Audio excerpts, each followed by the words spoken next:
A identidade e o eu na adolescência. Costuma dizer-se que a adolescência começa com a biologia e termina com a cultura. Do capítulo 1 ao 4, fez-se uma abordagem da ação combinada entre as transformações físicas e as expectativas culturalmente estabelecidas, que acompanham o desenvolvimento do adolescente. Em todas as culturas conhecidas, quando o indivíduo atinge a puberdade, ou uma idade específica 13 anos, por exemplo, é confrontado com novos papéis, oportunidades e responsabilidades. Tal como vimos nos capítulos 1 e 2, o desafio que estas novas experiências constituem, confere à adolescência todo o seu potencial, tanto positivo como negativo. Além disso, os adolescentes filtram o crescente conhecimento que possuem do mundo, através das suas novas capacidades de pensar e raciocinar acerca das coisas, acontecimentos, pessoas e relações. De acordo com os capítulos 3 e 4, as possibilidades proporcionadas por um corpo mais desenvolvido e pelas novas expectativas por parte dos outros são, gradualmente, acompanhadas por uma compreensão mais elaborada dos complexos privilégios, exigências e relações da sociedade moderna e industrializada. Nos capítulos seguintes serão analisadas, de um modo ainda mais vasto, estas transformações, considerando os contextos em que ocorrem e o impacto que tem nas capacidades dos adolescentes para enfrentar os desafios da vida atual. Para começar, falaremos daquilo que muitos autores consideram como o desafio central da adolescência, o desenvolvimento da identidade. Erik Erikson e a crise da identidade. Se existe alguma ideia que seja quase universalmente atribuída ao processo de crescimento pessoal durante a adolescência, ela refere-se ao desenvolvimento da identidade. E, se há algum autor que seja quase mundialmente conhecido sobre este assunto, ele é com toda certeza Erik Erikson. De facto, tem sido referido como o homem que deu à adolescência uma crise de identidade. Na era moderna, Erikson é certamente o autor mais importante no estudo da adolescência. O que Freud representou na investigação dos aspectos emocionais da infância e Piaget na área do desenvolvimento intelectual de crianças e adolescentes, Erikson significa o relativamente à formação da identidade na adolescência. Anteriormente ao seu trabalho, de acordo com o que foi referido no capítulo 1, as teorias sobre a adolescência estavam nitidamente desatualizadas, ou eram, de certa forma, artificiais. Os pontos de vista de G. Stanley Hall reportavam-se à viragem do século, não sendo, por isso, adequados para os dias de hoje. Da mesma forma, a teoria oficial sobre a adolescência, derivada da psicanálise, é inadequada.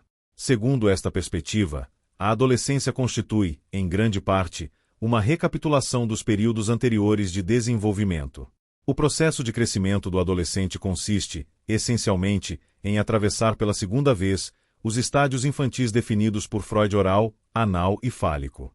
Embora possa parecer estranho, nessa altura existiam poucos cursos autênticos, a nível do ensino superior.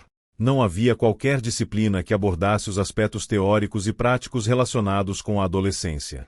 Ironicamente, em Harvard, nos inícios dos anos 60, quando Erikson estava, literalmente, a entrar em cena, o programa oficial para professores e técnicos de aconselhamento incluía, apenas, a teoria da recapitulação e estudo das fases de desenvolvimento dos primeiros 6 anos de vida como sendo a base para o desenvolvimento do adolescente. Tal perspectiva era precursora do estádio genital adulto. Erikson, tal como é referido na biografia a seguir apresentada, alterou bastante as ideias tradicionais acerca da natureza da adolescência. A sua facilidade de expressão e as suas profundas intuições conjugaram-se no sentido de reconhecer a adolescência de uma nova maneira, ou seja, como um estádio por direito próprio. Gisela Konopka, cujos pontos de vista sobre a adolescência serão apresentados no capítulo 10, onde é abordada a delinquência, caracteriza sucintamente este aspecto, ao afirmar: nós rejeitamos a ideia comum de que a adolescência é, exclusivamente, uma preparação para a vida adulta. Os adolescentes são pessoas com qualidades e características específicas, que têm um papel interventivo e responsável a desempenhar, tarefas a realizar e capacidades a desenvolver, no momento particular da vida. Neste capítulo destacaremos a importância das contribuições de Erikson para a teoria da adolescência, e mostraremos a ligação entre a formação da identidade e outros aspectos deste período. Erikson passou os seus primeiros anos de vida na Europa. Sendo filho de uma família abastada, a sua educação foi formal e informal. Como outras crianças da classe superior, quando terminou a escolaridade obrigatória, viajou pelo continente. Descreveu este período como sendo a sua própria moratória. Numa fase mais adiantada da sua carreira profissional, elaborou uma teoria acerca do desenvolvimento humano baseada em estágios, que abrangem todo o ciclo de vida. Para os adolescentes e jovens adultos, salientou a importância de uma moratória, ou seja, de um certo espaço de tempo entre a conclusão dos estudos acadêmicos gerais e a escolha de uma carreira. Erikson referiu que, na altura em que era jovem adulto, estava em modo costume de viajar pela Europa, para adquirir uma perspectiva da civilização e do lugar que cada pessoa, possivelmente, ocupa no seio da mesma. Durante esse tempo, para se distrair, dedicou-se à pintura de retratos. Isso deu-lhe uma maior flexibilidade para viajar e, também, para produzir alguns trabalhos. Sendo bastante talentoso, rapidamente ganhou a reputação de jovem artista bastante promissor, especialmente devido aos retratos que pintava de crianças pequenas. O ponto de viragem da sua vida surgiu quando foi convidado para ir a uma casa de campo na Áustria pintar o retrato de uma criança. Entrou na residência e foi apresentado ao seu proprietário, Sigmund Freud. Depois disso, enquanto realizava o seu trabalho, manteve uma série de conversas informais com Freud. Poucas semanas mais tarde, recebeu por escrito um convite deste último para ingressar no Instituto Psicanalítico de Viena, a fim de estudar psicanálise infantil. Erikson comentou que, nesta altura, sentiu-se confrontado com uma decisão importante: a escolha entre a continuação da moratória, viajando e pintando, e o compromisso com uma carreira profissional. Felizmente para a psicologia e, particularmente, para os nossos atuais conhecimentos das crianças e dos adolescentes, Erikson optou pela segunda alternativa. Depois de completar o seu estágio, emigrou para os Estados Unidos, tendo trabalhado de 1936 a 1939 como investigador associado de psiquiatria em Yale. Colaborou, também, com Henry Murray no teste de percepção temática, TAT, em Harvard. De 1939 a 1951, trabalhou como professor na Universidade da Califórnia, tendo, posteriormente, passado para a Austin Higgs Clinic, em Pittsburgh. Com cada uma destas mudanças, crescia a sua reputação. O seu quadro de referência teórico foi aceite na totalidade pela Conferência da Casa Branca sobre a Criança, em 1950. Omicron, relatório final desta conferência que, nos Estados Unidos, constitui uma referência nacional sobre o desenvolvimento da criança e do adolescente, foi quase uma repetição literal dos seus pensamentos. Em 1960 foi-lhe oferecido o cargo de professor universitário em Harvard, como reconhecimento do seu estatuto nacional e internacional na área do desenvolvimento humano. A carreira, que teve início de um modo tão informal, naquele dia em casa de Freud, culminou com a docência universitária numa das mais antigas e prestigiadas instituições americanas de ensino superior, tudo isto, sem o benefício de qualquer grau acadêmico. Pelo contrário, foi-lhe oferecido, apenas, o estatuto de membro associado na Associação Americana de Psicologia, tendo o convite surgido só em 1950. Este equívoco foi, parcialmente, desfeito em 1955, quando Erikson foi convidado a ocupar uma posição de destaque, devido aos seus contributos científicos, na divisão de Psicologia do Desenvolvimento, embora nunca tenha sido membro da mesma. O seu trabalho, tal como foi referido no texto, constituiu uma contribuição muito importante para nossa compreensão do crescimento psicológico saudável, durante todos os momentos do ciclo de vida. Além de ter intuições fora do comum, Erikson possuía um autêntico dom especial relacionado com a expressão linguística, tanto falada como escrita. O aspecto genial de Erikson consiste na sua capacidade para perceber a relação tríplice entre o indivíduo, o ambiente imediato e as influências históricas. Nesta perspectiva, cada ser humano é, parcialmente, modelado pelos acontecimentos ambientais e históricos, porém, por seu turno, ele também modela o ambiente e consegue alterar o curso da história. Erikson revela, igualmente, bastante facilidade ao descrever o equilíbrio entre as capacidades do indivíduo e os seus problemas, em faixas etárias como a infância ou a adolescência, e ao analisar as principais figuras históricas como Martin Luther King ou Mahatma Gandhi. Através da história individual, mostra como é que os acontecimentos e os comportamentos relativos à infância e à adolescência preparam os indivíduos para a vida adulta.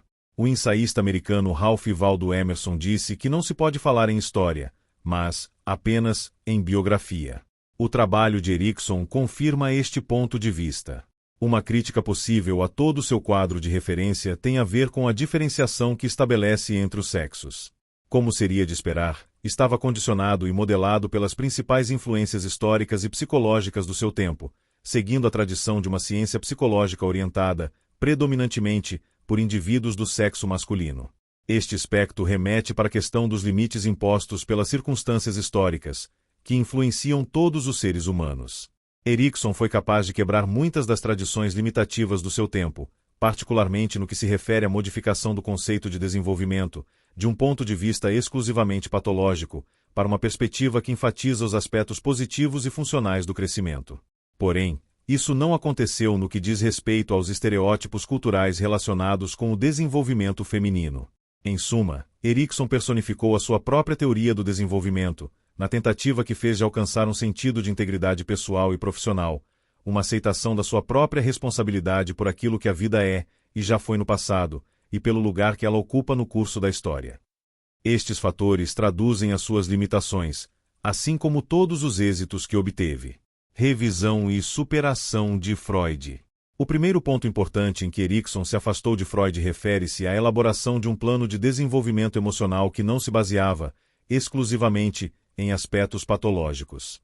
As contribuições de Freud, por mais valorosas e profundas que elas fossem, constituíram, essencialmente, um esboço de momentos de desequilíbrio psicológico.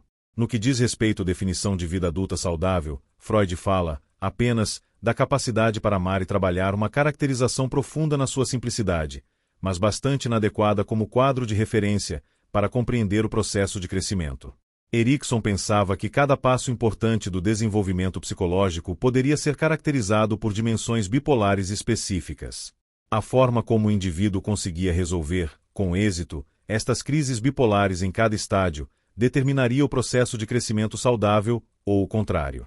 O quadro de referência definia, quer os aspectos positivos, quer os negativos, do desenvolvimento psicológico.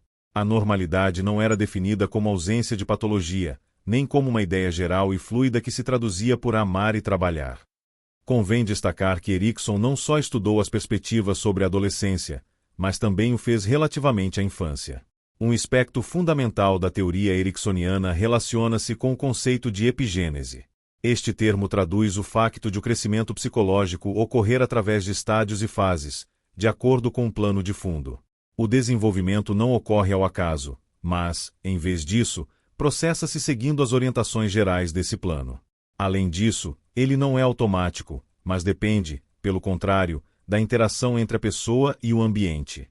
Tal como já foi referido no capítulo 1, o processo de interação é o princípio cardeal das ideias de Erikson sobre o desenvolvimento. Através dos seus estudos com crianças e adolescentes pertencentes a uma variedade de culturas, concluiu que o plano de fundo epigenético poderia ser descrito de acordo com o que é apresentado no quadro. Desta forma, o plano representa uma sequência de estádios interrelacionados, assim como uma definição do seu conteúdo. O primeiro dilema importante, por exemplo, diz respeito à questão da confiança básica, por oposição à falta de confiança. As crianças, durante o seu primeiro ano de vida, estão particularmente predispostas para desenvolver atitudes de confiança ou de receio, como resultado das experiências que vivenciam com as pessoas que cuidam delas. Impressão perceptiva, imprinting, talvez seja um termo demasiado forte para descrever este tipo de situações, porém, transmite o poder dessa interação, durante o primeiro ano de vida, para lançar os fundamentos da confiança ou o seu oposto. Por outras palavras, à medida que o plano se vai desenrolando, existe sempre um processo emocional ascendente. Erikson destacou o significado de cada momento com frases do gênero alternativa crítica, encontro decisivo e crise. Por isso, cada estádio é considerado um potencial ponto de viragem, o qual determina um desenvolvimento saudável por oposição a um desenvolvimento patológico. Um fator de especial importância relaciona-se com a adequação com que é resolvida cada crise. Assim, o processo de crescimento saudável envolve a procura de um equilíbrio apropriado, através de uma resolução positiva da crise.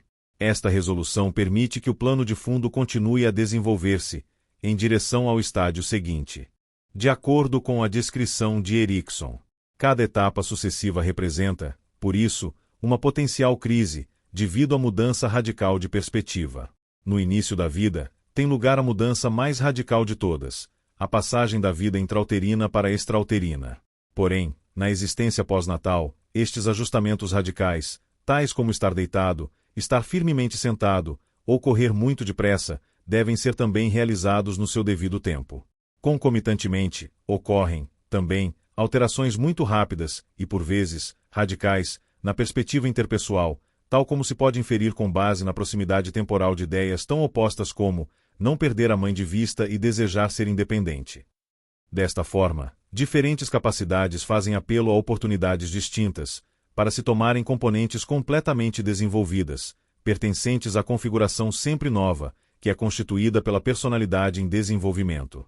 Inicialmente, Erikson apresentou seu quadro de referência desenvolvimentista, falando de estádios que se referem a certas crises, e formulando definições bipolares das mesmas em cada um deles, tais como confiança básica por oposição à falta de confiança. Mais recentemente, sugeriu que a resolução bem-sucedida de uma crise não implica um meio-termo entre os dois extremos. Em vez disso, considera-se que o sucesso envolve um conceito de nível superior, que atua no sentido de sintetizar as alternativas concorrentes. Com uma educação adequada, por exemplo, a confiança básica e a desconfiança combinam-se e originam a esperança. Da mesma forma, a autonomia e a vergonha associam-se para formar a vontade. A iniciativa por oposição à culpabilidade é transformada em propósito, e a realização em contraste com a inferioridade, em competência. É interessante destacar que Erikson não se achava à vontade com a utilização de termos como esperança, vontade, propósito e competência. Aparentemente, ele estava preocupado com o facto de estes conceitos desatualizados poderem levar os outros psicólogos a desacreditar o seu trabalho, por ser mais uma filosofia do que uma ciência comportamental. O leitor poderá ver, por tudo isto, que o plano de fundo do crescimento pessoal proposto por Erikson mudou substancialmente. Em particular, a resolução das crises, durante a adolescência, deixou de ser conceptualizada como uma resolução da dicotomia entre a difusão da identidade e a própria identidade, mas antes como o aparecimento da fidelidade. Voltaremos a abordar este assunto, longo do capítulo. No entanto, é importante sublinhar esta recente alteração no pensamento de Erikson, antes de falar do seu conceito mais famoso, ou seja, da crise de desenvolvimento da identidade durante a adolescência. Elkin e o desenvolvimento da identidade nos subúrbios. Muito depressa, cedo demais. De acordo com o princípio de Erikson referente à epigênese, as crianças, em cada estágio de crescimento, deveriam passar por uma variedade de experiências e oportunidades que promovessem o seu desenvolvimento saudável.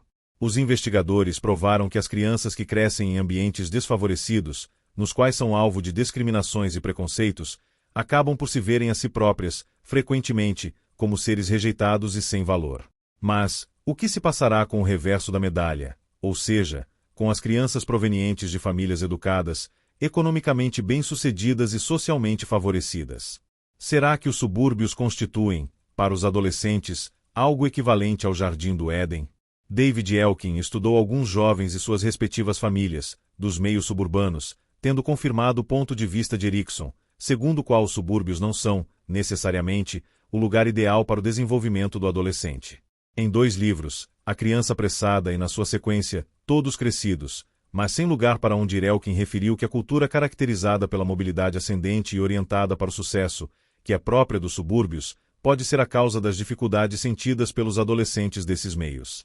Os pais, ansiosos pelo êxito dos seus filhos, podem tentar dar-lhes uma certa vantagem, acelerando o processo de crescimento ao longo de toda a sequência de estádios. Em algumas famílias, este procedimento começa cedo, com uma estimulação infantil, em que se utilizam, por exemplo, cartões luminosos para crianças de 6 meses de idade. Em seguida, surge a urgência de uma admissão precoce em jardins de infância de elite, de professores particulares durante a escolaridade elementar, e de expectativas relacionadas com comportamentos e atitudes adultas prematuras. Durante a adolescência, Elkin salientou que muitas das famílias atualmente ricas estão a reagir de um modo excessivo à sua educação permissiva, pelo que sujeitam os filhos a regimes rigorosos e a constantes incitamentos à vida adulta. Ele encontrou evidências desta síndrome numa diversidade de adolescentes, nos que seguem o estilo de certos costureiros, naqueles que têm as orelhas furadas, e nos que veem programas televisivos e filmes, ouvem cassetes e discos e leem livros e revistas com temas relativos à vida adulta. Os técnicos de publicidade, aproveitando esta tendência, têm ganho muito dinheiro em campanhas destinadas a induzir os adolescentes a consumir produtos, como se fossem adultos. A mensagem que as crianças e os adolescentes recebem tanto da publicidade como da família é a seguinte: tentem agir e parecer tão velhos quanto possível. Este conselho é reforçado pelo facto de alguns dos modelos que apresentam a moda para adultos, na Madison Avenue, chegarem a ser jovens adolescentes, de 13 anos de idade. Hoje, como sempre, os padrões de educação das crianças refletem, em larga medida, as tendências sociais.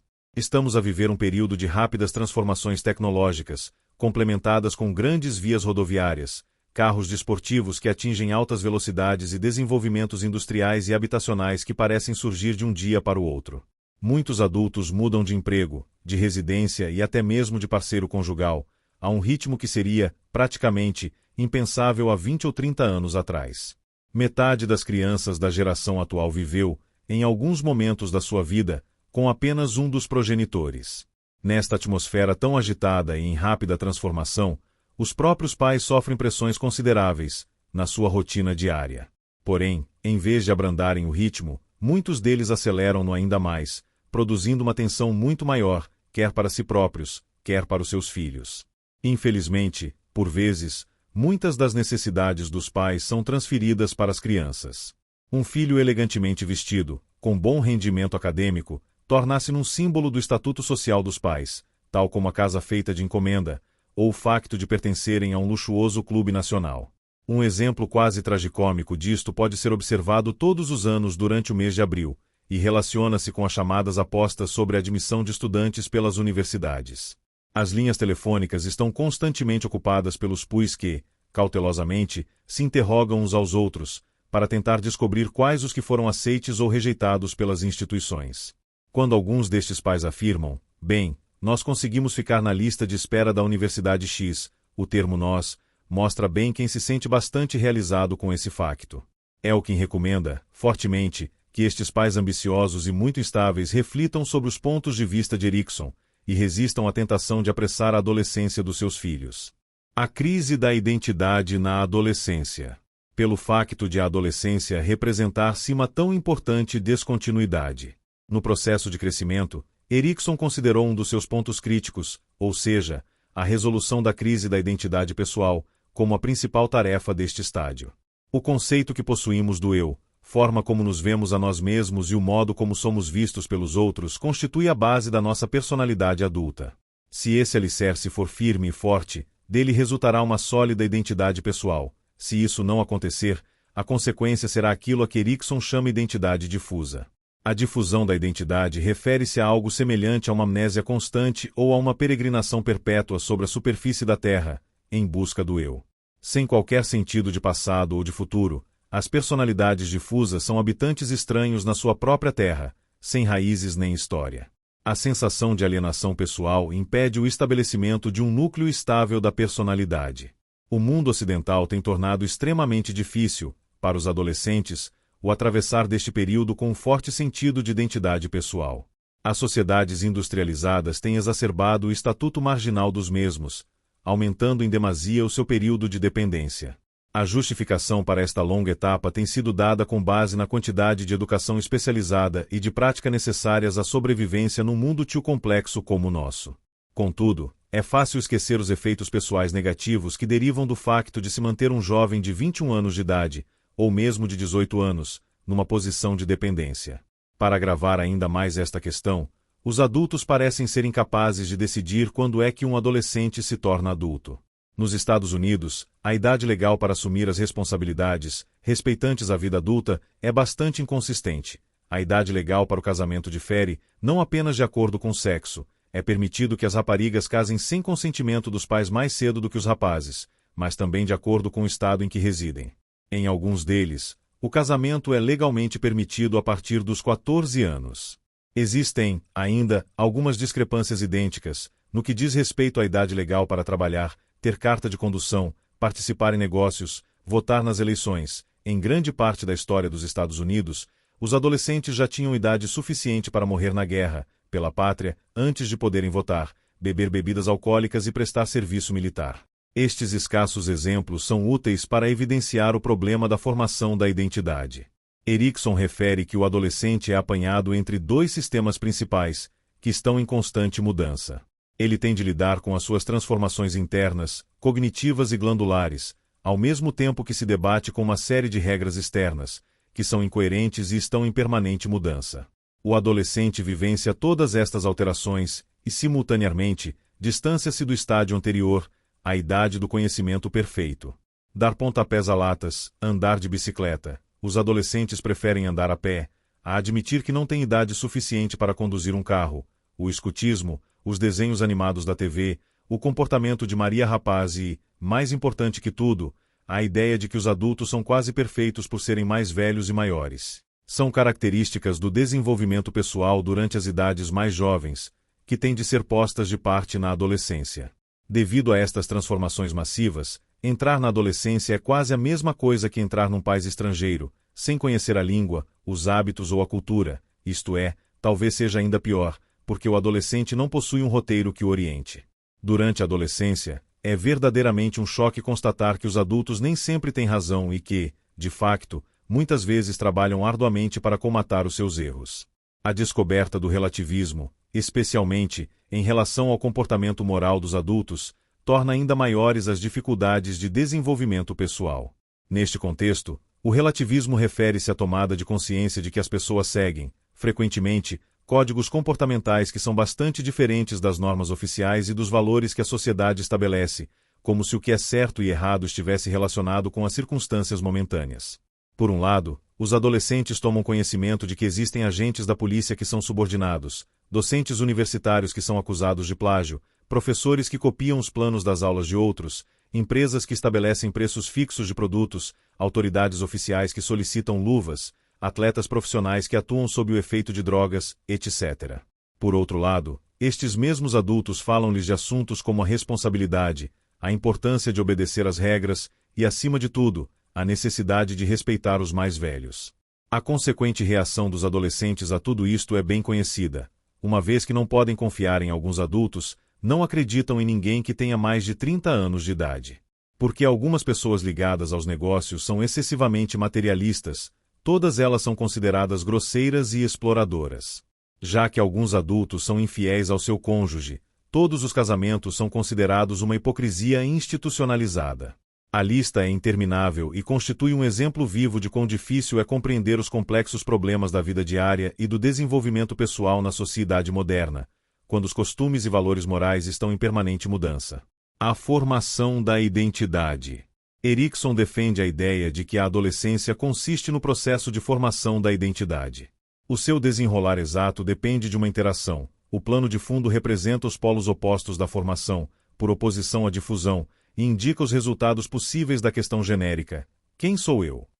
Tal como já foi referido, verificam-se importantes modificações tanto na personalidade do adolescente, como nas expectativas da sociedade. A formação da identidade é encarada como um processo integrador destas transformações pessoais, das exigências sociais e das expectativas em relação ao futuro. Erikson afirma que a formação da identidade envolve a criação de um sentido de unicidade. A unidade da personalidade é sentida, agora, pelo indivíduo e reconhecida pelos outros, como tendo uma certa consistência ao longo do tempo, como se fosse, por assim dizer, um facto histórico irreversível. Assim, quando funciona, o processo é positivamente recíproco. As ideias-chave na definição de Erikson são as seguintes: 1.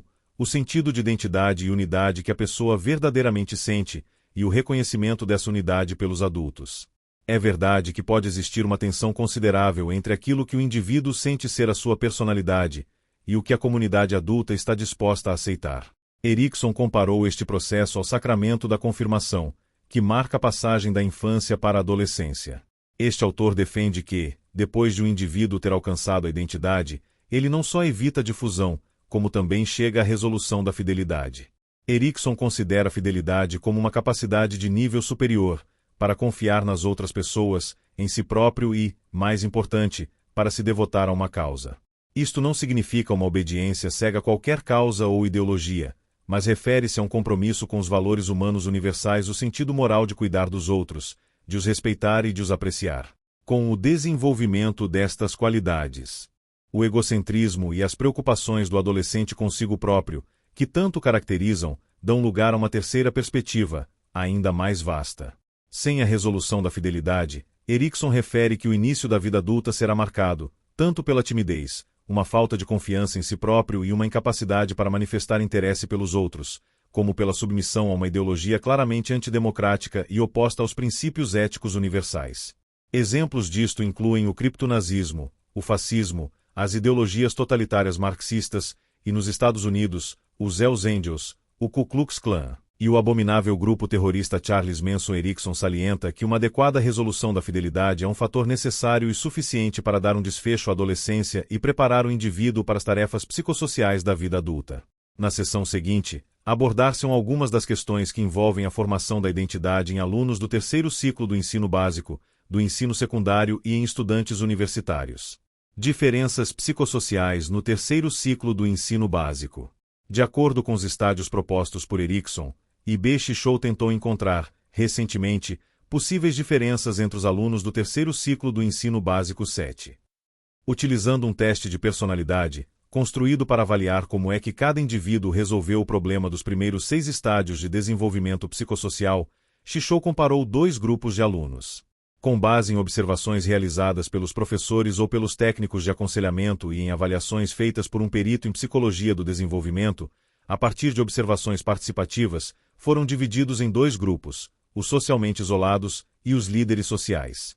O primeiro grupo foi identificado como não interativo, almoçavam sozinhos, andavam isolados pelos corredores, não participavam no grupo dos colegas, antes e depois das aulas, não tinham amigos e, geralmente, nunca tomavam a iniciativa de realizar qualquer atividade na turma. O segundo grupo era o seu oposto, ativo, extremamente participativo, dentro e fora das aulas, etc. Entre os grupos não existiam diferenças relativamente ao QI, à classe social e à idade. Ambos os sexos estavam representados, de forma igualitária, nos 2 grupos. Através do seu estudo, Shishou concluiu que o processo de formação da identidade ocorre, provavelmente, a ritmos diferentes, à medida que o indivíduo jovem vai resolvendo, gradualmente, os seus problemas psicossociais. Esta autora não encontrou evidências de crise, no sentido literal do termo. No entanto, descobriu que os alunos socialmente isolados estavam atrás dos seus colegas. Isto indica que eles foram, relativamente, mal-sucedidos na resolução das crises dos primeiros anos de vida. Por isso, funcionavam a um nível mais baixo em termos de esperança, vontade e propósito, do que o grupo dos alunos considerados líderes sociais. Desta forma, estavam menos preparados, em termos psicológicos, para iniciar a adolescência. Este facto não significa, necessariamente, que eles tenham tido algum tipo de distúrbio, porém, o seu crescimento emocional não acompanhou o ritmo de desenvolvimento do plano de fundo. Um aspecto positivo relaciona-se com o facto de ela ter encontrado correlações com a formação da identidade. Os estudantes que eram classificados como tendo um alto nível de desenvolvimento da identidade, obtinham, também, pontuações elevadas num teste de desenvolvimento moral, ver capítulo 6, e mostravam ser, socialmente, mais competentes. Por exemplo, conseguiam identificar com maior exatidão as emoções das outras pessoas. Este facto talvez sugira que estes adolescentes eram menos egocêntricos, isto é, que tinham menos tendência a concentrar-se, excessivamente, nas suas próprias perspectivas sobre os acontecimentos e interações sociais, ver capítulo 4, sendo, por isso, capazes de compreender as emoções de uma maneira mais complexa e diferenciada. Por outras palavras, relativamente a uma variedade de domínios psicossociais, os estudantes, de ambos os sexos, que se encontravam no lado positivo da dimensão bipolar, formação da identidade e difusão da identidade, apresentavam uma maturidade superior em outras áreas da compreensão social. O problema da identidade, nos adolescentes, pode ser encarado como uma questão mais ligada à educação psicossocial do que ao tratamento de distúrbios emocionais. Parece realmente evidente, tal como será referido mais à frente, que os programas de promoção do desenvolvimento psicossocial podem ser perfeitamente postos em prática nas escolas normais. É também bastante claro que este tipo de procedimento se torna extremamente necessário. No estudo que realizou, Shishou foi muito cuidadosa ao selecionar os critérios para identificar os alunos que estavam, nitidamente, isolados dos colegas e dos professores. No final do seu relatório, ela colocou aos professores e a todos os que trabalham com esta faixa etária uma questão altamente desafiadora. E o que é que fazemos com os mais calados, aqueles que andam sozinhos pelos corredores, que se sentam à parte e se esquivam quando terminam as aulas? Shishou dedicou seu estudo ao Charlie, um dos adolescentes isolados que morreu no dia 4 de setembro de 1978, com 15 anos de idade. Ele pereceu num acidente, sem alguma vez ter conhecido o significado das interações verdadeiras.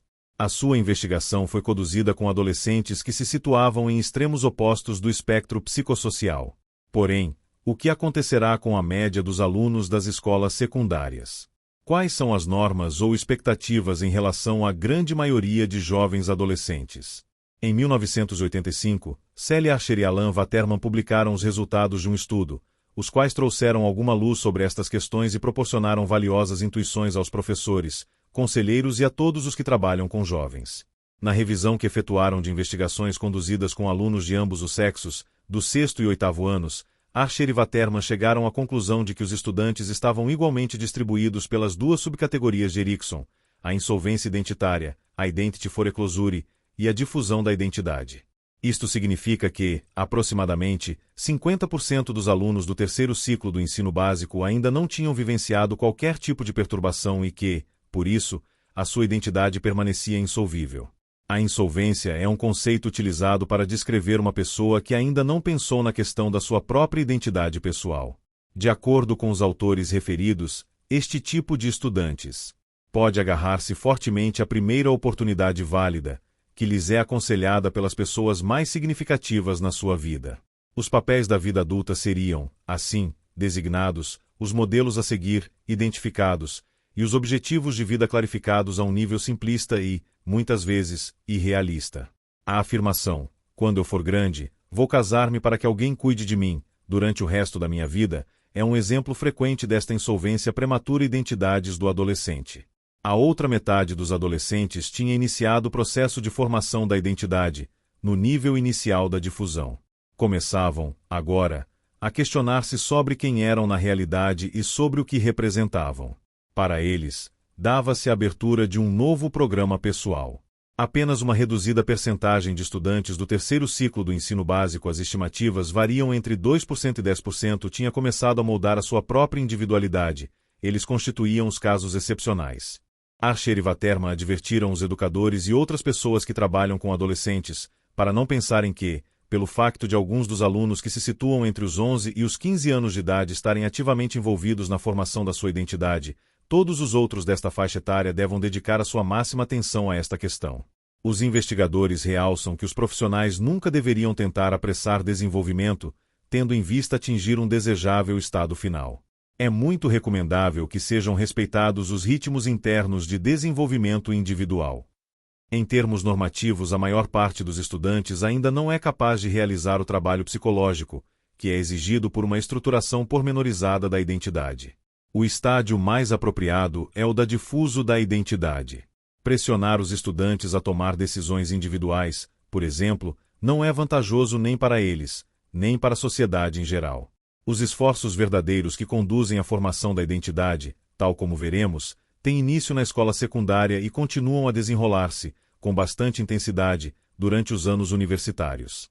Os adolescentes na escola secundária, crise de identidade ou transformação.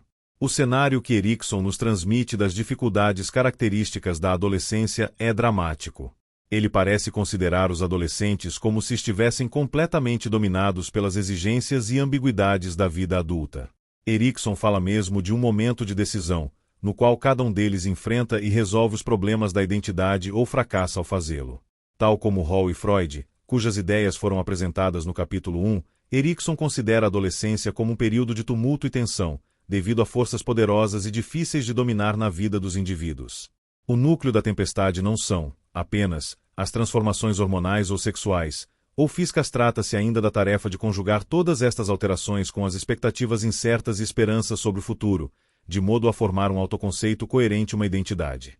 Embora as investigações sobre a formação da identidade fossem levadas a efeito mais com estudantes universitários do que com alunos do ensino secundário, os poucos estudos disponíveis neste momento mostram que os estudantes que têm resultados acima da média, em instrumentos que avaliam a identidade, parecem ser mais autoconfiantes, melhor adaptados, ter uma maior aceitação deles próprios e uma personalidade mais harmoniosa, do que aqueles cujos níveis de maturidade se situam abaixo da média. Alguns peritos pensam que os problemas de identidade dos adolescentes do ensino secundário podem ter a ver com a sua indecisão entre uma conformação com o comportamento dos colegas, ou a manutenção de uma certa independência, em termos de opiniões e valores, relativamente à forma de encararem o próprio corpo e sobre o tipo de papéis a desempenhar no contexto escolar. Todavia, Os adolescentes que deixaram a escola secundária encaram as questões relativas à identidade em termos de futuras ocupações, valores e papéis sociais. Atualmente, contudo, existem poucas informações disponíveis acerca dos pontos de vista de Erikson sobre a formação da identidade no que diz respeito aos alunos do ensino secundário. Felizmente que as conclusões de alguns estudos recentes sobre o autoconceito e a autoestima em estudantes deste nível de ensino condizem, muito bem, com as ideias de Erikson sobre a identidade, durante esta etapa da vida. Além disso, levantam também algumas questões, no que concerne a visão deste autor acerca da crise da identidade, que ele considera uma experiência cataclísmica. Jerome Dussek e John Flaherty analisaram o autoconceito de mais de 1.600 alunos do terceiro ciclo do ensino básico e da escola secundária, com idades compreendidas entre os 10 e os 18 anos, em 1975, 1976 e 1977. Foi pedido a todos que indicassem qual a intensidade com que certos adjetivos descreviam o seu eu característico. Foram-lhes apresentados 21 pares de adjetivos, tais como descontraído, nervoso, alegre, triste, satisfeito, insatisfeito, esperto, pouco inteligente e amável, hostil. Numa escala de 1 a 7 pontos, em que cada adjetivo de um par ficava nos extremos, os estudantes indicavam a pontuação escolhida. Desta forma, poderiam indicar, por exemplo, relativamente ao par amável ou hostil, que tipo de classificação faziam de si próprios. O plano de investigação de Dussek e Flaherty permitiu-lhes analisar o autoconceito de 330 alunos. Durante um período de 3 anos tratou-se de um estudo longitudinal.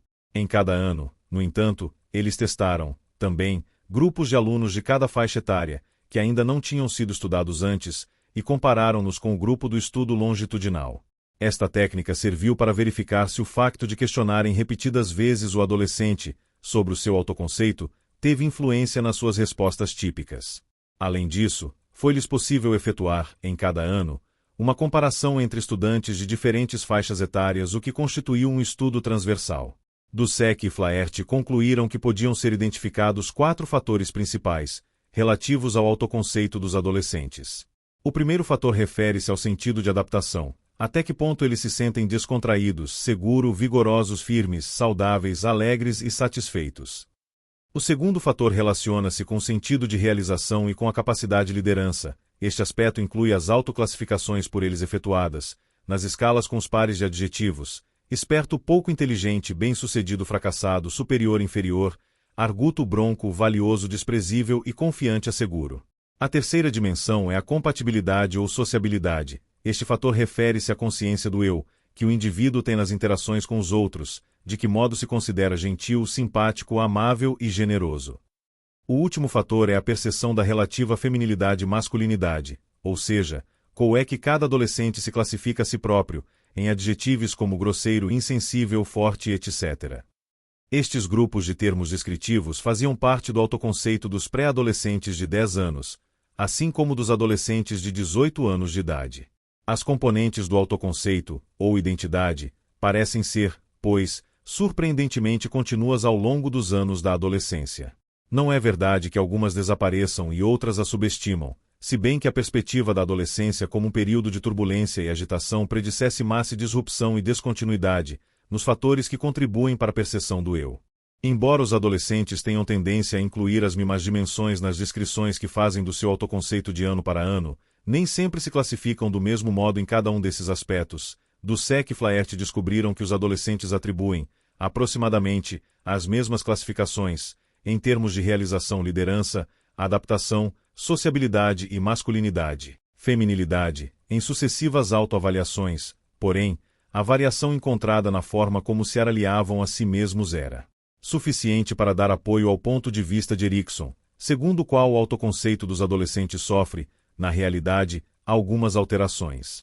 Num dado momento eles podem classificar-se com maior ou menor intensidade em determinada característica, devido a situações específicas com que são confrontados. Por exemplo, Dussek e Flaherty concluíram que as avaliações de alunos do 12º ano relativas à sua adaptação foram mais baixas do que as efetuadas, por eles próprios, em anos anteriores. Este facto, provavelmente, ficou a dever-se às incertezas e tensões que rodearam a conclusão do ensino secundário. De modo semelhante, as alterações a nível das interações com a família ou com os colegas podem ter influência na forma como os jovens se veem a si próprios. Tal como foi abordado no capítulo 4, A capacidade para compreender a complexidade e o significado das situações e das interações sofre alterações à medida que os adolescentes se vão tornando, cognitivamente, mais desenvolvidos. Estas capacidades em mudança podem, igualmente, influenciar o autoconceito, pelo menos, temporariamente. As conclusões destes autores sugerem que as cognições e os sentimentos acerca do ele sofrem, na realidade, algumas alterações na adolescência. No entanto, essas modificações ocorrem de uma forma muito mais gradual do que foi defendido por alguns teóricos como Erikson, Hall e Freud.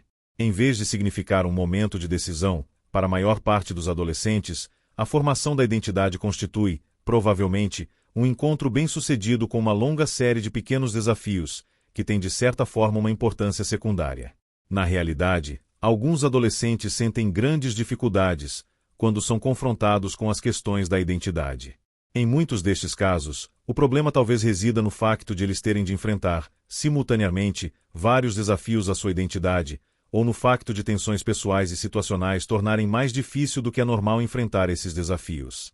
Uma segunda conclusão importante desta investigação, sobre a forma como os adolescentes do terceiro ciclo do ensino básico e do ensino secundário se percepcionam a si próprios, diz respeito à autoestima, ou seja, ao sentimento sobre o seu eu. A perspectiva da agitação e tensão sugere que os adolescentes têm, muitas vezes, sentimentos negativos acerca do seu corpo, das suas relações com a família e grupo de colegas e relativamente às suas perspectivas para o futuro. E, se assim é, poderíamos supor que estes sentimentos se associam, levando a maioria dos indivíduos jovens a possuir, de uma maneira geral, sentimentos negativos sobre si próprios.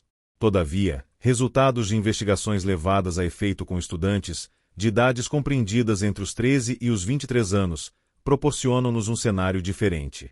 A maior parte dos estudos longitudinais mostra que a autoestima pode aumentar ou permanecer estável, quando medida todos os anos, durante a adolescência. De facto, sabe-se que a autoestima, tal como o autoconceito, oscila um pouco em todos os indivíduos, e alguns jovens, assim como certos adultos, são mais propensos do que outros a vivenciar sentimentos flutuantes sobre si próprios. Por exemplo, vimos no capítulo 3 que as alunas do 7º ano que, simultaneamente, passam por grandes alterações pubertárias, começam a namorar e tentam adaptar-se a um novo tipo de escola, apresentam diminuição na autoestima. Recentemente, o psicólogo Heath Savin Williams referiu que, aproximadamente, 10% dos adolescentes do terceiro ciclo do ensino básico e do ensino secundário, por ele analisados, podiam ser descritos como oscilantes, relativamente aos seus sentimentos sobre si mesmos por vezes, percepcionavam-se de uma forma positiva, outras vezes, de um modo negativo. Porém, na maior parte deles, o desenvolvimento dos sentimentos positivos acerca do eu ocorria de uma maneira uniforme.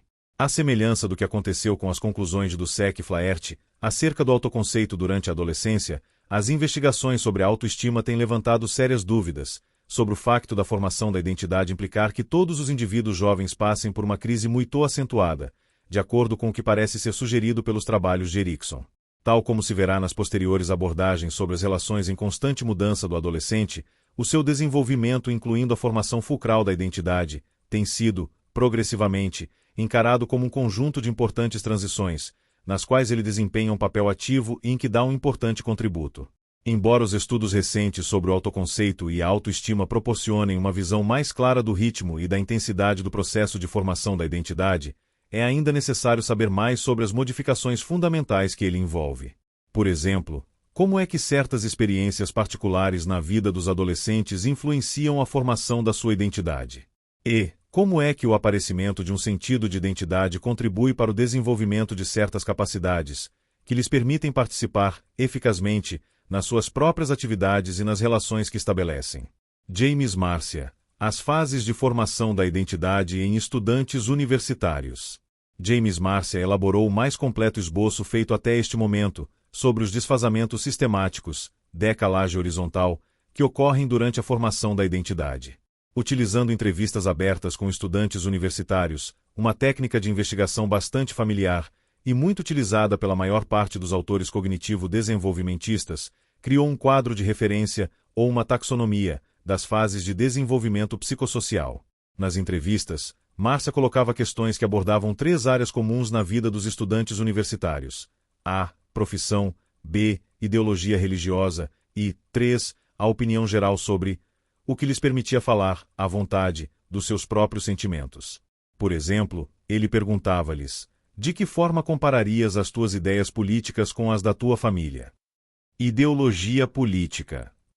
Relativamente à religião, colocava a seguinte pergunta: já alguma vez duvidaste de qualquer das tuas crenças religiosas? No que se refere à profissão, ele questionava: como é que surgiu o teu interesse por esta área profissional? Não há dúvida que a recolha de informação relevante por meio desta técnica depende da capacidade do entrevistador, não para dirigir, mas para estimular a reflexão por parte do entrevistado. Felizmente, Márcia e a sua equipa eram conselheiros altamente qualificados, que sabiam gerir bem os silêncios e que conseguiam formular uma grande variedade de questões abertas, até estarem convictos de que possuíam uma boa amostra dos pontos de vista gerais dos estudantes em relação a áreas específicas. Com base numa série de estudos em que utilizou esta técnica, Márcia chegou à conclusão de que podia agrupar as ideias dos estudantes, de acordo com 4 aspectos distintos da formação da identidade. Essencialmente, ele descobriu 2 fases intermédias entre os 2 extremos do contínuo bipolar identidade-difusão da identidade.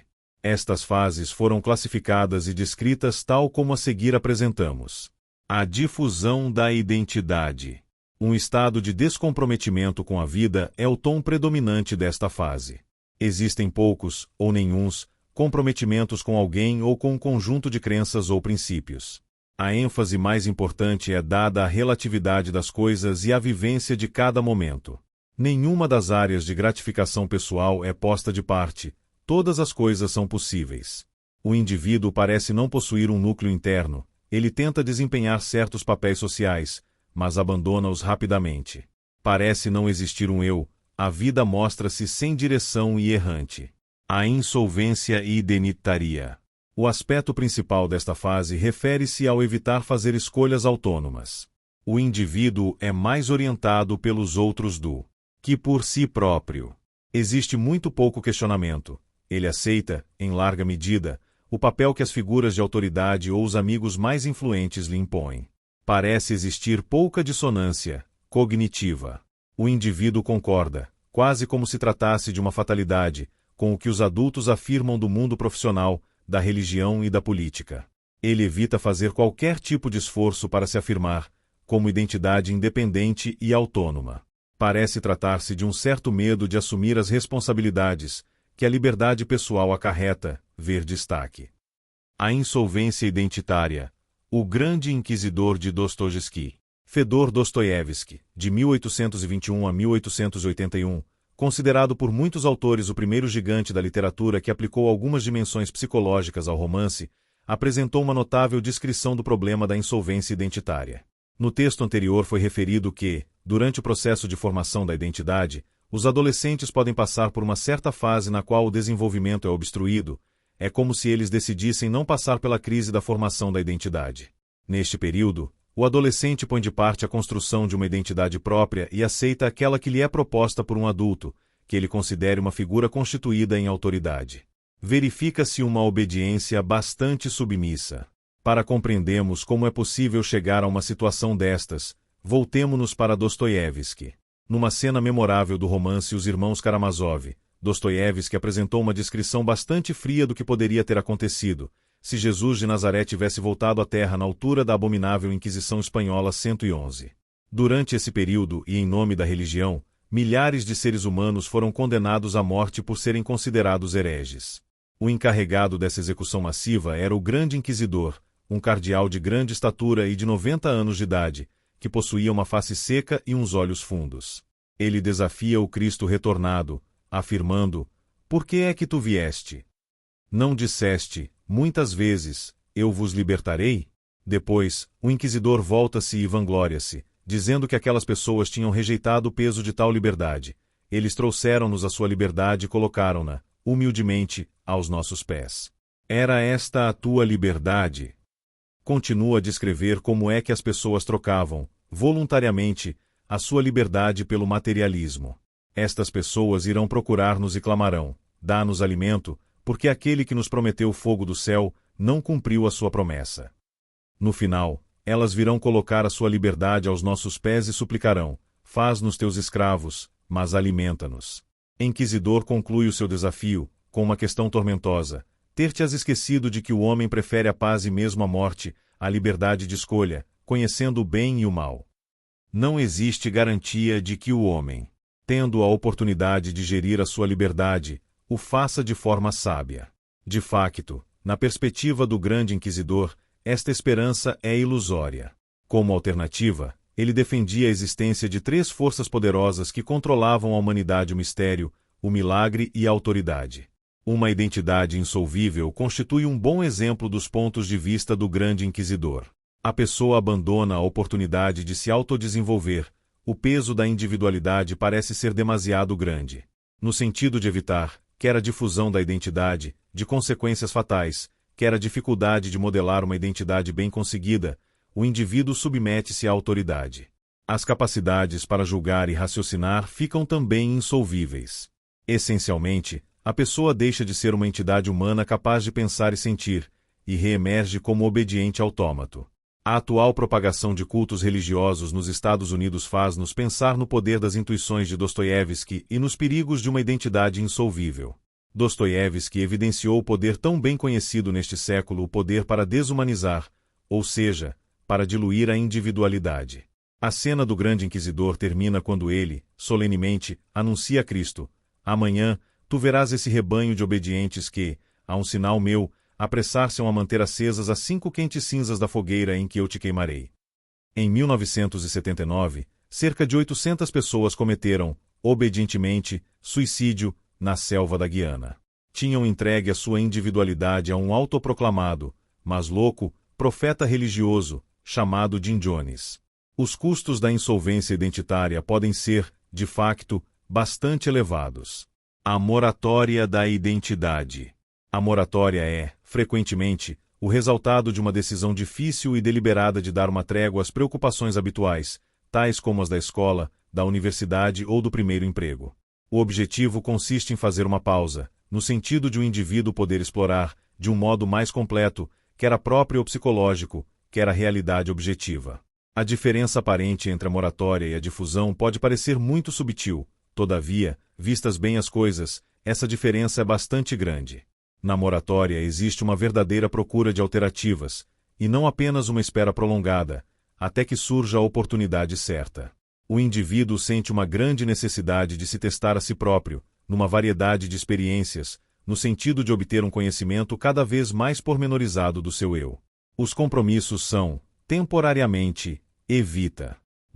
Com base em razões legítimas. Preciso de mais tempo e experiência, antes de me dedicar inteiramente a uma carreira, como por exemplo, a medicina.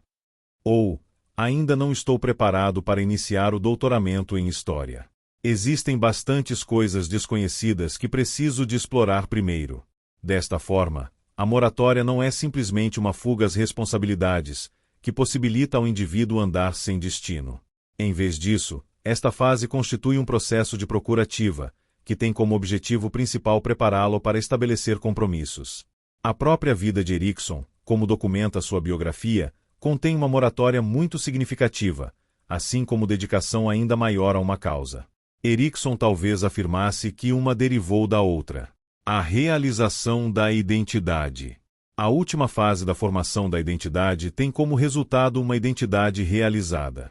A definição de Erikson é bastante clara: a confiança crescente de que a capacidade do indivíduo para manter uma identidade e uma certa continuidade interna está em consonância com a identidade e a continuidade do que ele significa para as outras pessoas. 16. Gradualmente, ele incorpora cada uma das consecutivas identificações da infância, conseguindo ir além desses aspectos precedentes. É formada, então, uma nova entidade própria, com uma idiosincrasia única. No entanto, tal como foi referido anteriormente, o processo é recíproco. O aparecimento desta individualidade e auto-orientação, por parte do indivíduo do núcleo da personalidade, é um facto reconhecido pelas outras pessoas. Este aspecto da formação da identidade pode tomar-se no mais difícil e inquietante dos problemas deste processo, uma vez que esse reconhecimento não é automático nem necessariamente universal. De facto, grandes personalidades que conhecemos, hoje em dia, passaram muitas vezes por uma importante crise, durante a qual o aparecimento da sua identidade individual realizada não foi reconhecido, de imediato, pela sociedade adulta em geral. A biografia de Martinho Lutero, Young Man Luther, escrita por Erickson, contém o mais completo relato deste fenômeno. Episódios semelhantes podem ser encontrados em histórias pessoais de figuras tão importantes como Malcolm X, George Bernard Shaw e Marie Curie. Márcia descobriu um facto extremamente importante. Chegou à conclusão de que a identidade realizada engloba, quase sempre, elementos da crise pessoal, confrontação e uma profunda capacidade para tomar decisões. O indivíduo passou a ter consciência da variedade de difíceis escolhas que a vida lhe oferece. A escolha que efetuou foi acompanhada por um compromisso, isto é, ele empenhou-se em utilizar todos os recursos psicológicos que possui, no sentido de atingir o objetivo pretendido. Embora a teoria de Márcia tenha sido, inicialmente, proposta para explicar o desenvolvimento da identidade em estudantes universitários, outros investigadores aplicaram-na ao estudo de adolescentes mais novos. O quadro 5.2 apresenta um sumário recente das 4 fases de desenvolvimento, tal como elas se aplicam aos alunos do terceiro ciclo do ensino básico, da escola secundária e da universidade. Neste quadro, pode verificar-se um aumento regular nos valores relativos à realização da identidade, que variam entre os 5% no início da adolescência e os 40% no final dos primeiros anos de ensino superior. De forma inversa, a fase da difusão sofre um declínio, passando de 46% no terceiro ciclo do ensino básico a 14% no final dos primeiros anos de ensino superior. Existem, ainda, 2 outras tendências importantes, que envolvem a moratória e a insolvência identitária. Confirmando a teoria de Erickson, a moratória atinge o seu ponto mais elevado nos anos iniciais da universidade. Além disso, durante este período, a moratória é o estádio modal de todos os 4 estádios. Com base nestes dados, é possível afirmar que a fase da moratória da identidade caracteriza os caloiros e os alunos do segundo ano dos cursos universitários. A outra tendência encontrada nesta investigação diz respeito ao facto de haver uma proporção relativamente estável de alunos de todas as idades, que se encontram na fase da insolvência identitária. Uma vez que os estudos não foram longitudinais, não se pode afirmar se estão em causa os mesmos indivíduos. No entanto, sabemos que cerca de 1/4 a 1/3 dos estudantes, em cada um dos 5 grupos etários, foram classificados como tendo uma identidade insolvível. Como anteriormente foi referido, não é aconselhável tentar estimular precocemente o desenvolvimento pessoal dos adolescentes. Eles necessitam de tempo e espaço psicológicos, no sentido de se prepararem para enfrentar o problema da identidade. Esta afirmação não se aplica, contudo, aos que já atingiram os últimos anos do ensino secundário. Nessa altura, estão preparados, em termos de desenvolvimento, para fazer uma exploração ativa da sua identidade. Os indivíduos que permanecem na fase da insolvência, durante o terceiro ciclo do ensino básico e ensino secundário, não fazem qualquer tipo de questionamento, não exploram oportunidades, pelo que não moldam a sua própria individualidade. Neste sentido, aceitam de um modo passivo uma identidade que lhes é imposta. Segundo as palavras de Alan Waterman, os indivíduos podem temer o facto de, ao porem em causa as ideias a que estão habituados, poderem desorientar-se, perder o sentido da vida e serem incapazes de tomar decisões, ou de controlar os seus impulsos. Daí que as crenças possam apresentar-se rígidas, e o comportamento defensivo. Alan Waterman, A Ordem das Fases da Identidade. Na base do estudo de Márcia estava o postulado de que o processo de desenvolvimento durante os anos universitários era amplamente linear e sequencial, começando com a fase da difusão e prosseguindo com a insolvência, a moratória e finalmente a realização. Contudo, nos meados dos anos 70, Alan Waterman e outros investigadores elaboraram um modelo mais complexo das trajetórias seguidas pelos estudantes universitários, com vista à formação da identidade e à consecução da fidelidade. Eles identificaram 4 possíveis fases, cada uma das quais envolvendo várias opções. O modelo teórico que é apresentado em diagrama na figura 5.5 ilustra os movimentos ascendentes e descendentes do processo de desenvolvimento, durante os anos universitários. Nesta figura pode também ver-se, claramente, que a passagem da difusão da identidade para a realização e para a fidelidade não implica, necessariamente, uma trajetória em linha reta. Isto significa que os estudantes podem seguir várias opções possíveis. Na primeira fase, por exemplo, um estudante pode permanecer na situação de difusão, ou passar para a de insolvência ou moratória. Se estiver na situação de insolvência, pode permanecer nela, retroceder para a fase de difusão, ou passar para a de moratória. Existem possibilidades semelhantes para os estudantes que se encontram nas outras fases, particularmente para aqueles que se situam na 4ª fase. Os que alcançaram a da realização não estão seguros do aparecimento definitivo da fidelidade. Por esse facto, podem voltar à da moratória ou, mesmo, para a da difusão. Embora o desenvolvimento psicológico não seja automático, nem existam garantias de que ele realmente aconteça, a diversidade de contextos universitários pode contribuir para sua promoção. Este assunto será retomado com maior pormenor no capítulo 14, que é dedicado aos anos universitários. Neste momento, o que interessa destacar são as inumeráveis trajetórias possíveis com vista à formação da identidade. Outras investigações longitudinais, incluindo os intensivos estudos de caso, podem ajudar a clarificar que tipo de indivíduos seguem determinadas trajetórias e em que condições o fazem. Tal como é afirmado no destaque que a seguir se apresenta, alguns dados científicos apoiam a existência de uma relação entre a fase de desenvolvimento da identidade e o tipo de desempenho do indivíduo. Outros estudos confirmaram também esta ideia. Isto significa que os indivíduos de ambos os sexos que alcançaram a realização da identidade manifestam, habitualmente, uma autoestima elevada e uma grande tolerância à tensão. Além disso, são muito pouco conformistas e tomam decisões ponderadas e responsáveis.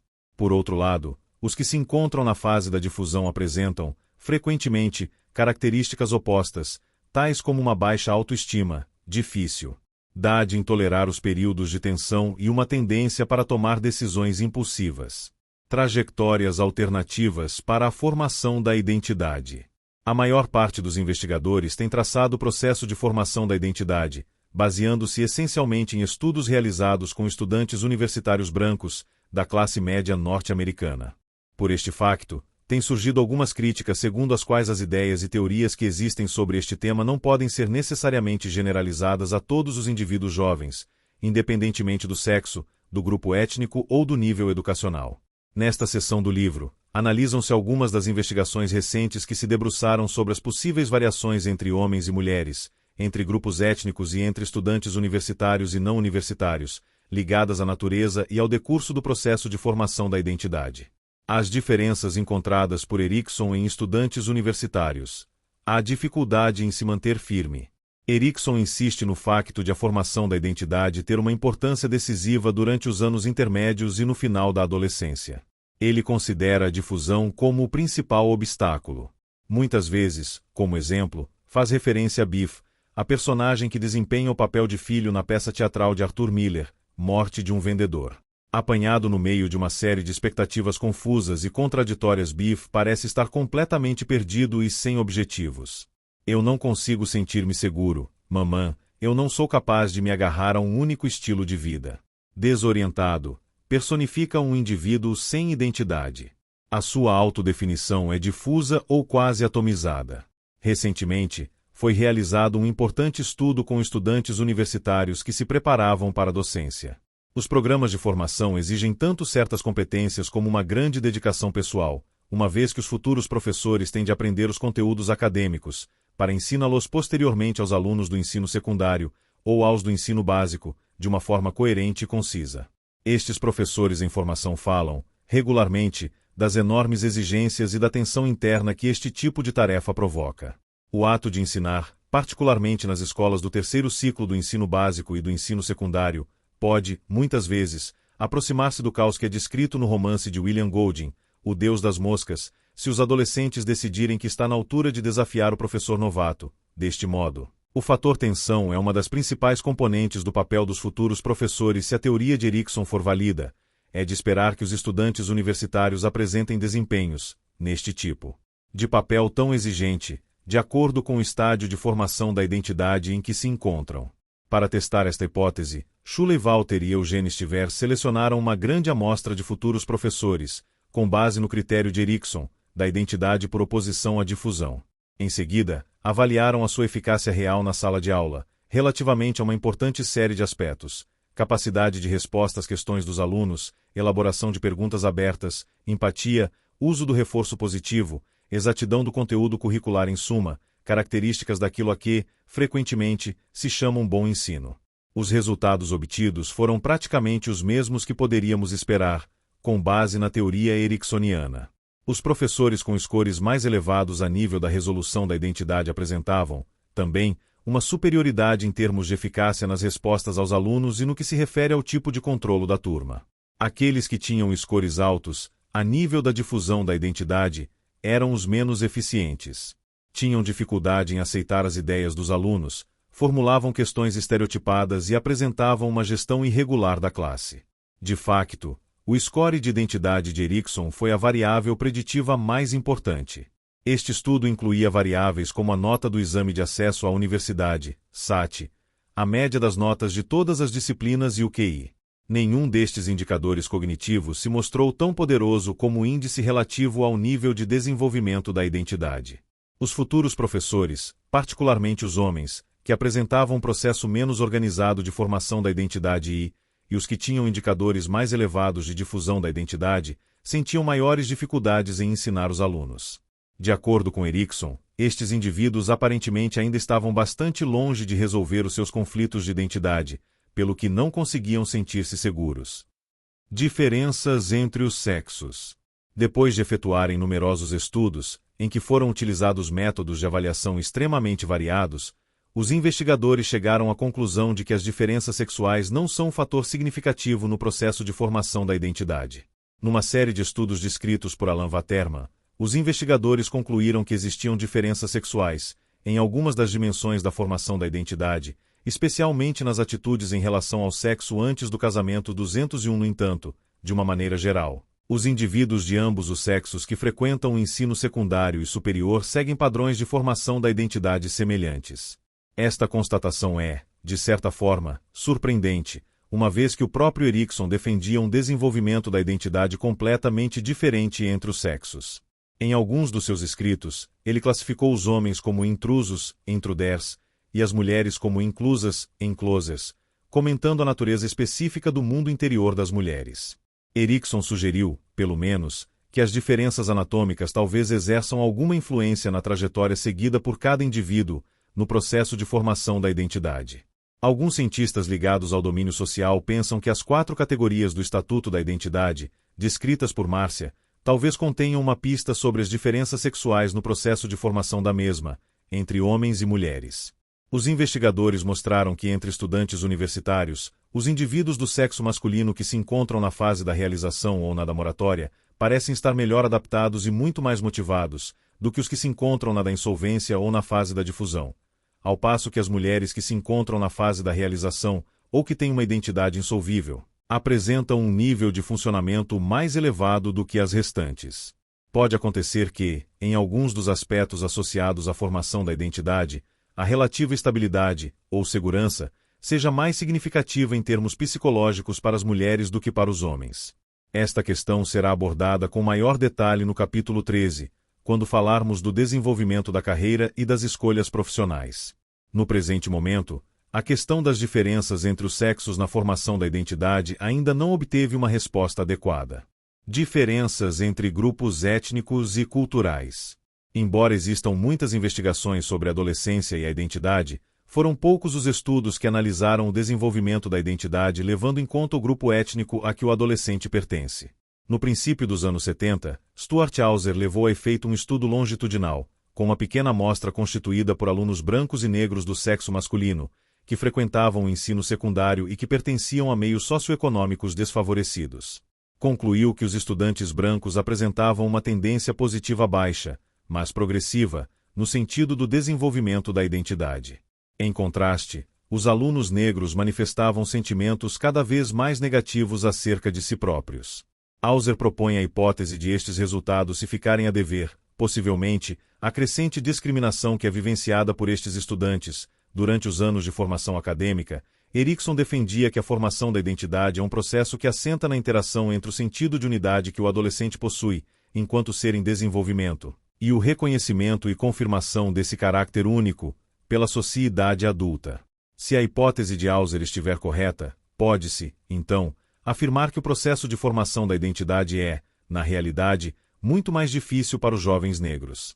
Os adolescentes de grupos minoritários têm, ainda, de lutar contra o racismo e os preconceitos e contra uma sociedade adulta que lhe oferece menos apoio, menos modelos positivos de possíveis tarefas a desempenhar, e menos reforços para que eles consigam atingir a realização da identidade e a fidelidade. Quando o ambiente geral é discriminatório, cria-se uma barreira artificial ao desenvolvimento. Todas as pessoas que trabalham para auxiliar este tipo de adolescentes debatem-se, também, com a necessidade de alterar as condições ambientais que impedem o seu crescimento. Diferenças entre os jovens que trabalham e os que frequentam a universidade. Os jovens que entraram para a universidade e aqueles que não conseguiram fazer enfrentam, como é óbvio, diferentes problemas ligados à formação da identidade. A informação disponível sobre a natureza destas diferenças é ainda bastante escassa. Todavia, num estudo conduzido por Munro e Adams, os estudantes universitários foram comparados com indivíduos da mesma idade, que tinham começado a trabalhar logo após a conclusão do ensino secundário. Nas avaliações da identidade da autoria de Márcia, encontrarão-se mais alunos universitários nas fases da difusão e da moratória do que na da insolvência e da realização. Pelo contrário, entre os jovens que estavam a trabalhar, encontrou-se um maior número na fase da realização da identidade do que nas fases da difusão ou da moratória.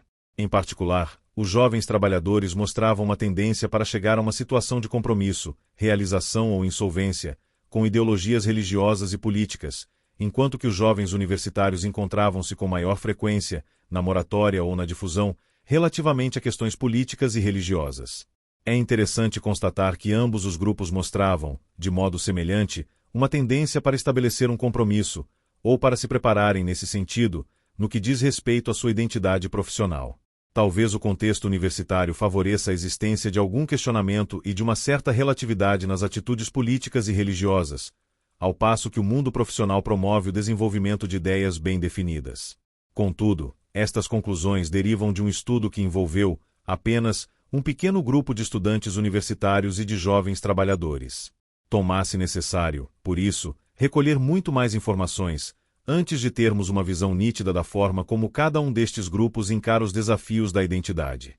Num estudo realizado por James Hest, foram igualmente comparados estudantes universitários com jovens trabalhadores.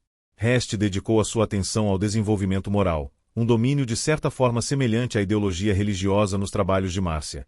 Os resultados que obteve indicaram que os jovens adultos têm tendência a alcançar uma plataforma de desenvolvimento, depois de terminarem a educação formal. Ao avaliar os níveis de desenvolvimento do raciocínio, em questões relacionadas com os valores, Hest descobriu que o grupo de alunos universitários apresentava um raciocínio de complexidade crescente, não apenas entre a escola secundária e a universidade, mas também após a conclusão do ensino superior, tal como é indicado no quadro 5.3.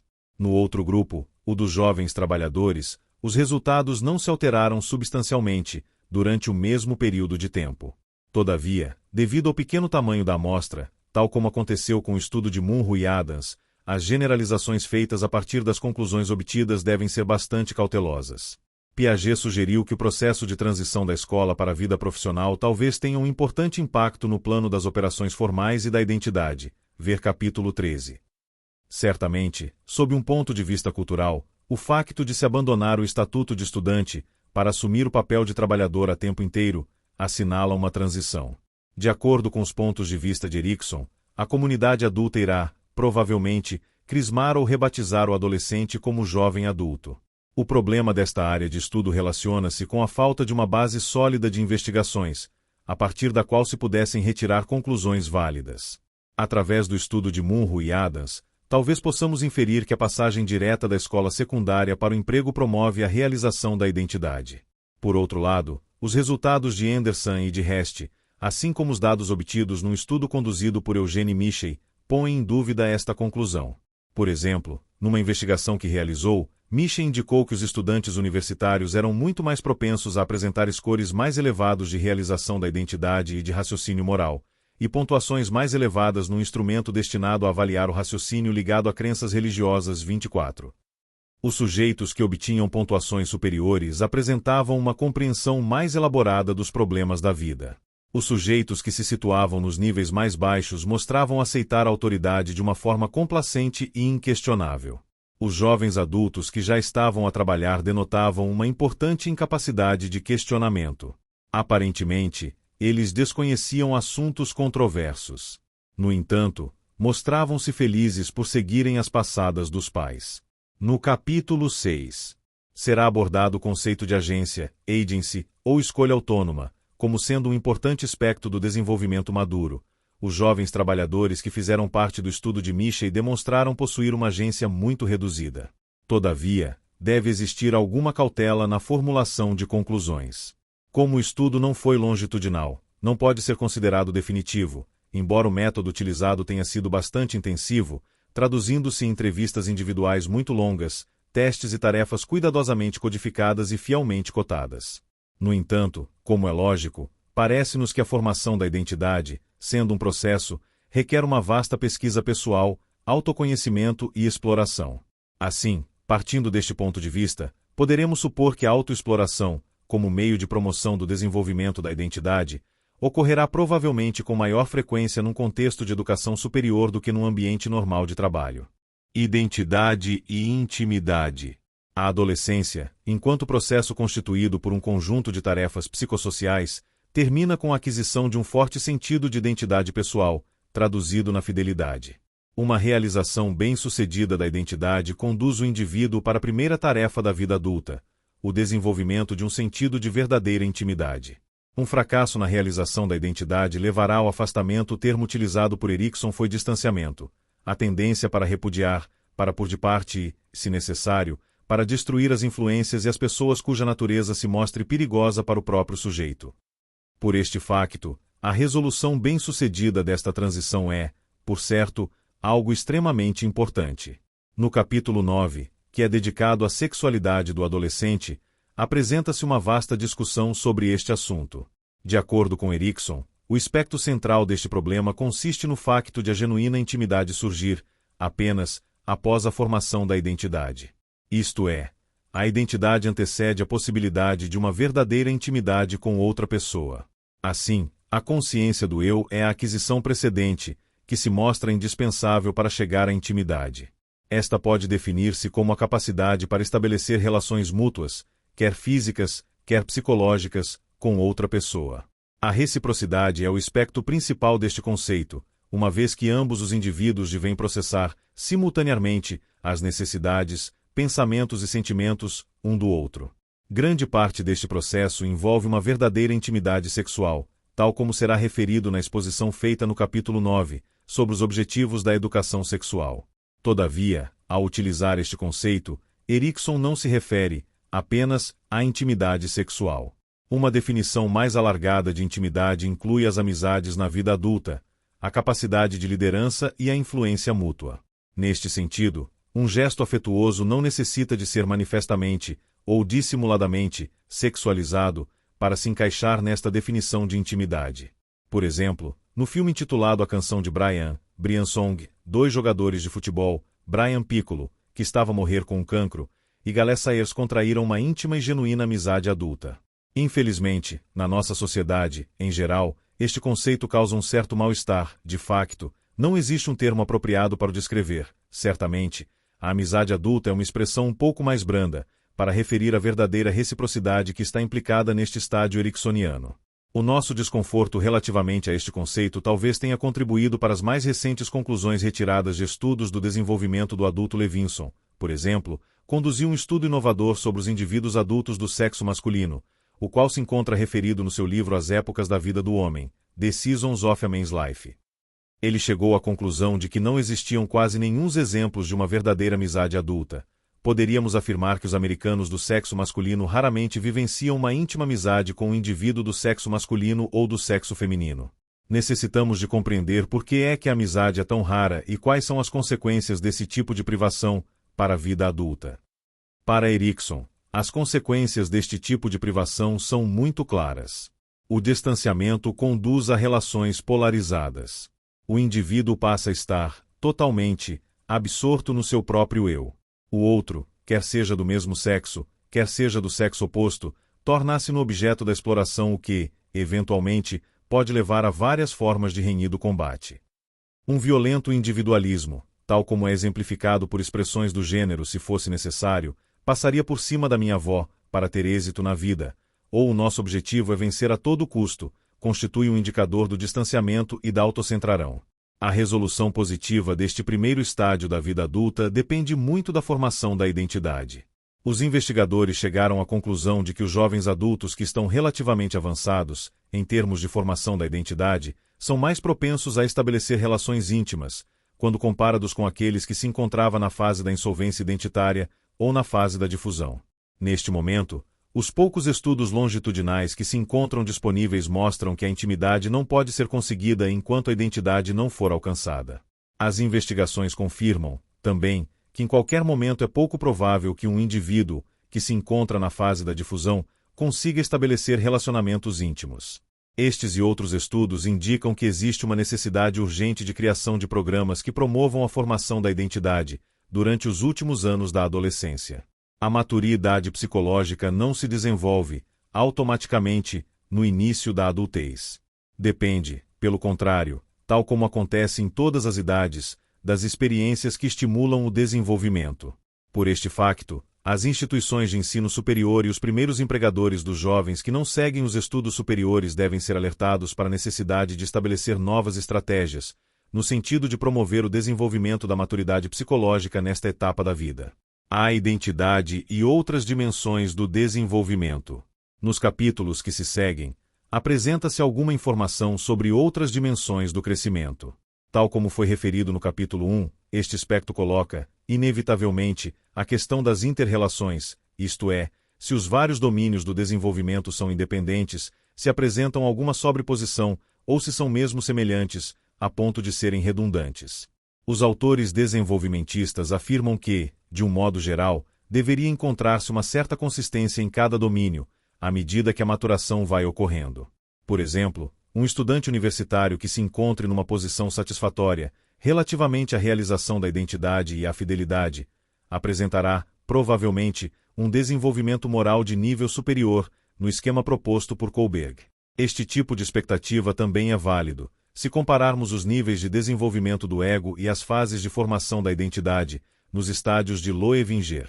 De facto, as investigações apresentam uma correlação positiva, quer entre o score de Kohlberg e o estádio de formação da identidade, quer entre o estádio de desenvolvimento do ego e a identidade. Esta constatação indica que os diferentes domínios podem, na realidade, constituir diferentes facetas do mesmo processo genérico de desenvolvimento. À medida que os indivíduos vão defletindo e tomando consciência sobre quem são na realidade e o tipo de interações que estabelecem, a formação da identidade vai tendo lugar, em consonância com seus níveis de desenvolvimento moral e do ego. Neste sentido, a adequada resolução, por parte do indivíduo, das tarefas psicossociais de um dos domínios, pode ter efeitos positivos no desenvolvimento de outras áreas, que com ele estejam relacionadas. Convém lembrar que os diferentes aspectos do desenvolvimento não são elementos estanques. Nunca se pode, nem deve, separar o pensamento dos sentimentos e da capacidade para avaliar e refletir. O raciocínio social e a identidade. Um dos domínios do desenvolvimento, que pode ser particularmente importante para a formação de uma consciência do eu, é o que se relaciona com a cognição social. Embora Erikson e outros teóricos considerem a identidade como uma especial percepção emocional de bem-estar, o eu, ou ego, é visto como sendo uma integração das ideias e experiências passadas do indivíduo com as suas expectativas em relação ao presente e ao futuro. Pensa-se que as capacidades cognitivas para compreender e para raciocinar acerca do eles, dos outros e das nossas experiências, desempenham um papel extremamente importante na aquisição, por parte do adolescente, de um sentido de coerência que abrange o passado, o presente e o futuro. Esta hipótese foi estudada durante muitos anos por Jane Loevinger, psicóloga que dedicou toda a sua investigação à compreensão do desenvolvimento do ego. Consideremos, então, de uma forma breve, os pontos de vista de Loevinger e suas implicações. Os níveis de desenvolvimento do ego de Loevinger. Loevinger utiliza o termo eu, self, para descrever a forma pela qual o indivíduo organizou ou descobriu uma certa coerência na diversidade de experiências e sentimentos que vivenciou. Na sua opinião, um aspecto importante, na aquisição de uma identidade realizada, relaciona-se com a estrutura cognitiva que a pessoa é capaz de impor aos pensamentos acerca do eu. Loevinger apresentou uma sequência de estádios de desenvolvimento do ego, que mostra como a identidade pode ir emergindo, à medida que o raciocínio social se torna mais abstrato, flexível e especulativo. Seguindo a tradição cognitivo-desenvolvimentista, esta autora baseou seu esquema, literalmente, em milhares de afirmações feitas pelos sujeitos, em resposta às suas questões abertas. Ela pedia-lhes para terminar uma série de frases incompletas, que no total perfaziam 36 itens. Tal como acontece com as avaliações semiprojetivas, ela pretendia chegar aos pensamentos privados do indivíduo, acerca de si próprio e relativamente às outras pessoas. O núcleo das afirmações incluía frases do gênero: quando penso na minha mãe, se não conseguir obter aquilo que quero, quando sou indicado, quando eles me evitaram. Quando uma criança não quer participar em atividades de grupo, Loevinger fez uma categorização das respostas, de acordo com seu nível de complexidade estrutural. Em resumo, ela aplicou uma estratégia geral dos psicólogos desenvolvimentistas, que consistia em avaliar a complexidade do pensamento e do raciocínio, que estava implícita nas respostas, em vez de avaliar o próprio conteúdo das mesmas. Por exemplo, um sujeito poderia responder ao item respeitante à mãe, afirmando, ela é boa. Este tipo de resposta seria avaliado como um nível de raciocínio bastante concreto e simples. Uma resposta do gênero, eu sinto-me triste, ao pensar que ela nunca teve a possibilidade de frequentar a universidade, como eu tive, seria considerada um indicador de um raciocínio mais complexo. Depois de ter questionado, durante uma década, pessoas de diferentes idades e meios sociais, Loevinger tentou encontrar estruturas cognitivas semelhantes nas suas respostas. Chegou à conclusão de que estas podiam ser classificadas em 6 níveis e 3 estádios de transição. O quadro 5.4 apresenta as descrições dos primeiros 2 domínios, que ela designou por desenvolvimento do caráter e estilo interpessoal. Serão importantes os estádios de desenvolvimento do ego e eu? Existe uma relação relativamente consistente entre o estádio em que o indivíduo se encontra nas avaliações de Loevinger e a forma como ele se comporta, embora essa correspondência não seja exata. As pessoas têm sempre algo de imprevisível e, por outro lado, existe uma certa inadequação no instrumento de medida, pelo que não se encontram correlações perfeitas entre comportamentos. Por outro lado, as conclusões derivadas de outras investigações indicam que existe uma relação empírica e lógica entre o nível de desenvolvimento do ego e os desempenhos do indivíduo. Com amostras de estudantes do terceiro ciclo do ensino básico ao ensino universitário, encontrarão-se relações consistentes e predizíveis entre o estádio em que se encontravam e o seu comportamento. Os que se classificavam no nível 1-2, nos testes de Loevinger, manifestavam comportamentos nitidamente antissociais e delinquentes. Os que se encontravam no nível 1-3 apresentavam uma significativa conformidade social, na opinião dos seus colegas, tendo em conta os seus desempenhos escolares. Os estudantes universitários classificados em delta, entre 1-2 e 1-3, tinham grandes probabilidades de se tornarem problemas de disciplina, enquanto que nenhum dos que se situavam no nível 1-4-5 foi objeto de procedimento disciplinar. Estes estudos, resumidos por Ralph Mosher, mostram que existem importantes ligações entre o comportamento e as qualidades do eu, que são descritas nos estádios de Loevinger. Além disso, muitos outros estudos demonstraram a existência de relações entre o nível cognitivo dos alunos, o juízo moral e o desenvolvimento do ego. No destaque, que a seguir apresentamos, a relação entre o nível de desenvolvimento e a interação real entre mães e filhos explica a natureza das ideias de Loevinger acerca do eu e dos estádios do ego. O campo de variação dos estágios de desenvolvimento do ego, na população adolescente. Em geral, a grande maioria, 80% a 85%, enquadra-se nestas categorias. Por este facto, se o leitor trabalhar com adolescentes, o quadro oferece-lhe, pelo menos, algumas linhas gerais orientadoras daquilo que inicialmente pode esperar deles. O desenvolvimento do ego, eu e as relações interpessoais, mães jovens e seus filhos. Como parte de uma investigação em larga escala sobre os tipos de cuidados maternais, dirigida por Byron Egelan e Alan Sroufe, da Universidade de Minnesota, Patrícia Bielk estudou a relação existente entre o estádio de desenvolvimento do ego das mães jovens e as interações que estabeleciam com seus filhos. O objetivo do estudo consistiu em identificar os possíveis fatores e preditores de potenciais maus tratos infantis. Por outras palavras, a questão era a seguinte: será que existem algumas características específicas nestas mães jovens que possam predispô-las a infligir maus tratos físicos às suas crianças? A amostra incluía cerca de 140 mulheres. A maioria, 60%, recebia apoio da Segurança Social, era de cor branca, 81%, e não era casada, 62%, na altura do parto. Muitas destas mães encontravam-se no meio da adolescência, sendo a média das idades 21 anos. Por este facto, a amostra fornecia um esboço do tipo de cuidados maternos que este grupo de mias relativamente jovens, principalmente entre os 17 e os 24 anos de idade, tinha para com o primeiro filho. Todos os sujeitos da amostra foram submetidos ao teste de Loevinger, o qual foi corrigido e classificado às cegas, sem identificar os sujeitos, por peritos. Em seguida, foi avaliada sua eficácia como mães, através de um procedimento bastante complexo, que envolvia quer visitas à casa, quer gravações em vídeo das suas interações com as crianças. As mães eram, posteriormente, informadas do que se passava. Porém, no momento das observações efetivas, não tinham conhecimento das gravações. O segredo foi mantido para assegurar, tanto quanto possível, que elas não fingissem ou quisessem dar ao observador uma boa imagem delas mesmas, mas, em vez disso, respondessem de forma natural e espontânea às necessidades dos filhos. Os resultados indicaram a existência de relações positivas e bastante consistentes entre o nível de desenvolvimento do ego e a prestação efetiva de cuidados maternos. As mães que se encontravam nos estádios superiores eram mais sensíveis, mais cooperativas e apresentavam uma maior flexibilidade nas respostas que davam às solicitações das crianças. Embora as correlações obtidas tenham sido moderadas, foram sempre positivas e consistentes, mais 0,25, mais 0,24, aos 6 meses, e mais 0,34, mais 0,34, aos 12 meses. Para dar uma ideia do que significa este resultado, apresentam-se, de seguida, 2 parágrafos retirados do Guia das Observações Diretas. Ele contém uma descrição de um modelo de cuidados maternos que envolve uma sensibilidade extrema, e de outro modelo que se caracteriza pela negligência absoluta. Altamente sensível. Essa mãe é extremamente atenta aos sinais do seu bebê e responde-lhe de uma forma imediata e adequada.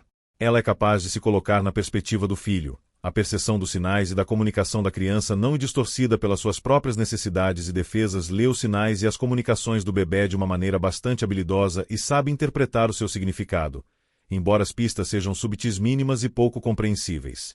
Esta mãe dá quase sempre ao seu filho aquilo de que ele mostra necessitar, se bem que talvez não o faça de uma forma invariável. Quando sente que é melhor não agir de acordo com as exigências dele, por exemplo, quando está demasiado agitado, muito impertinente, ou quer algo que mão deve mostrar ter bastante tato no aceitar a comunicação e em oferecer-lhe uma alternativa aceitável, ela estabelece interações emoldadas com a criança, facto que leva essa transação a ser concluída suavemente, trazendo satisfação a ambas as partes. Finalmente, as suas respostas são temporalmente contingentes aos sinais e comunicações da criança.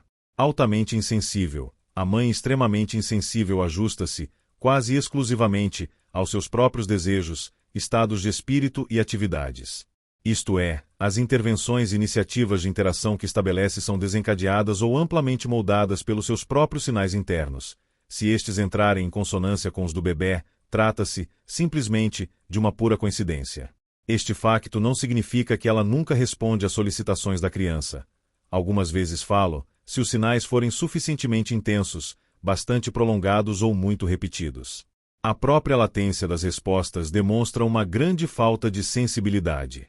Além disso, uma vez que existe, habitualmente, uma disparidade entre as necessidades e atividades maternas e os sinais do bebê, a mãe, que está amplamente envolvida na sua satisfação pessoal, ignora ou distorce sistematicamente o significado dos comportamentos do seu filho. Assim, quando responde às solicitações dele, as suas respostas são quase sempre inadequadas, fragmentadas ou incompletas. Os resultados do estudo indicaram que 70% das mães que se situavam nos estádios mais baixos foram classificadas como moderadamente ou gravemente negligentes. As classificações das que estavam nos estádios superiores eram exatamente opostas. 70% delas foram consideradas cuidadosas e não negligentes.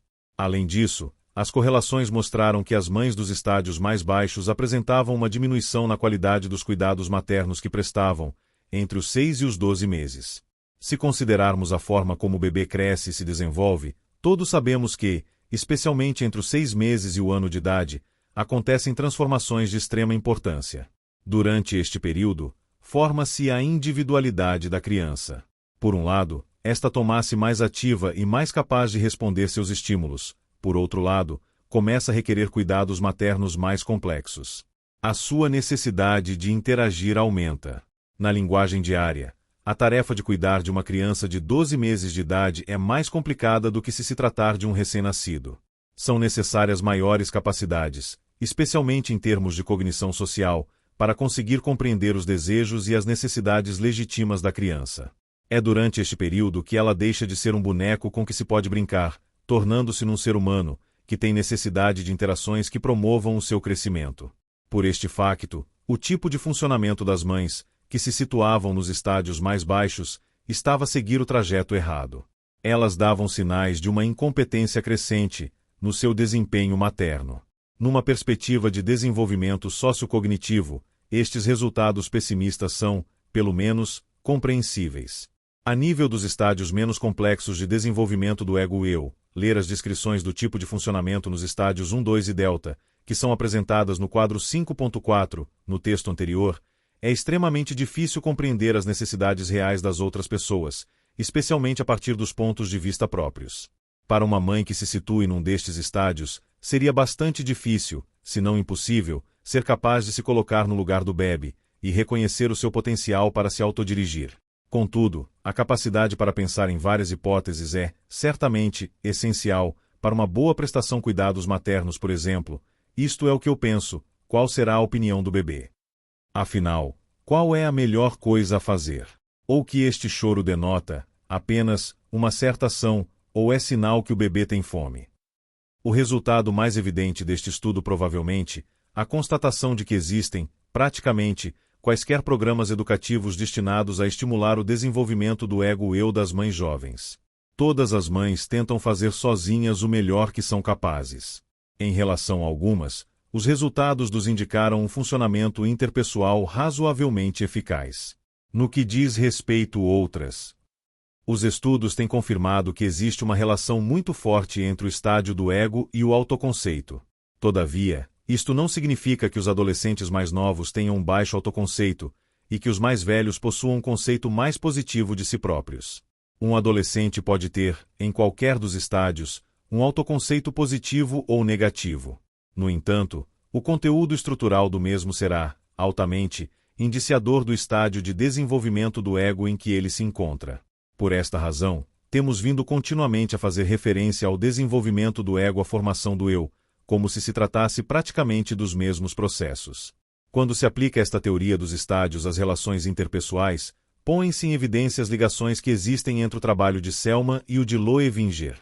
Agora vamos passar da teoria para a prática apresentando programas escolares e comunitários, destinados a estimular o desenvolvimento do ego-eu. Promoção das competências sociocognitivas numa escola secundária. Fazendo uma revisão das descrições dadas por Selman Loevinger, acerca do complexo funcionamento interpessoal, encontram-se certos aspectos semelhantes. O nível 4 de Selman faz referência à capacidade para assumir, simultaneamente, vários papéis, colocando-se o indivíduo, intelectualmente e emocionalmente, no papel do outro, o velho provérbio dos índios americanos: não julgues ninguém, enquanto não caminhares uma milha com seus mocassins, convida-nos a experienciar de um modo tão real quanto possível, os pensamentos, os sentimentos e as percepções dos outros.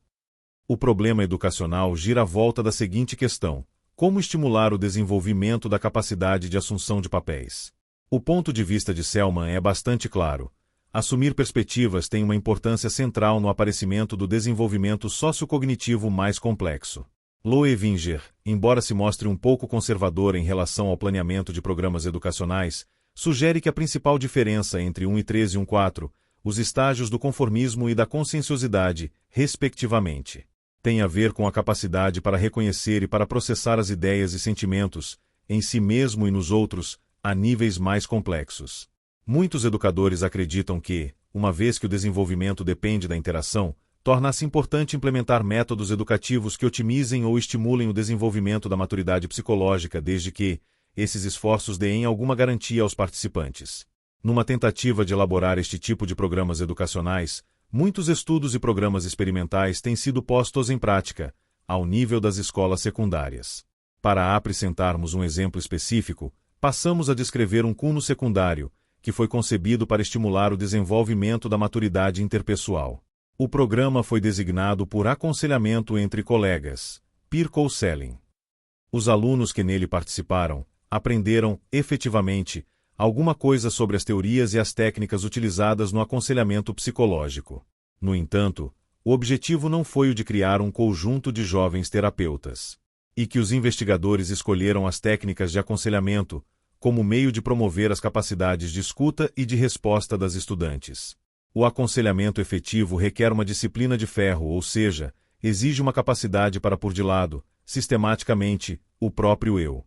O terapeuta tem de evitar, de um modo contínuo, interromper, mudar de assunto, concentrar-se no seu eu, sentir-se superior ou negar a veracidade das experiências da outra pessoa.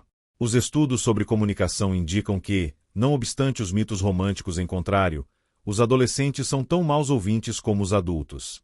Eles interrompem-se e desrespeitam-se uns aos outros, retêm apenas alguns fragmentos do conteúdo e quase nunca reconhecem as emoções subjacentes à mensagem. Tendem a ser egocêntricos e a não entrarem, de uma forma sistemática, em sintonia com o outro.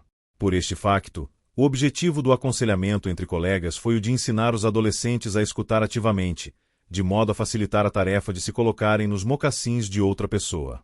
O formato básico do curso foi experimentado e testado 3 vezes, 2 vezes com estudantes do ensino secundário e 1 vez com alunos do ensino superior, antes de ser introduzido no currículo de uma escola secundária.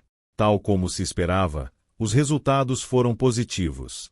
Utilizando a medida do desenvolvimento do ego-eu de Loevinger, os membros das turmas de aconselhamento apresentaram um aumento significativo, em termos de maturidade, ao passo que, nos alunos das outras classes, não se verificou qualquer alteração. Antes do programa de aconselhamento, os alunos dessas turmas encontravam-se no estágio 3. Neste nível, as pessoas são dominadas por aquilo que os outros pensam delas. Têm tendência a seguir a multidão, não reconhecem a existência de diferenças individuais e possuem uma capacidade limitada para compreender os sentimentos. Após o curso de aconselhamento, a maior parte dos estudantes passou para o nível 3/4, o que significa que começaram a manifestar mais autoconfiança, menos egocentrismo e uma maior diferenciação das percepções e dos sentimentos. Por outras palavras, as mudanças de estágio mostram que os objetivos do programa foram alcançados. Os participantes apresentaram, também, resultados muito melhores, a nível das suas capacidades de comunicação.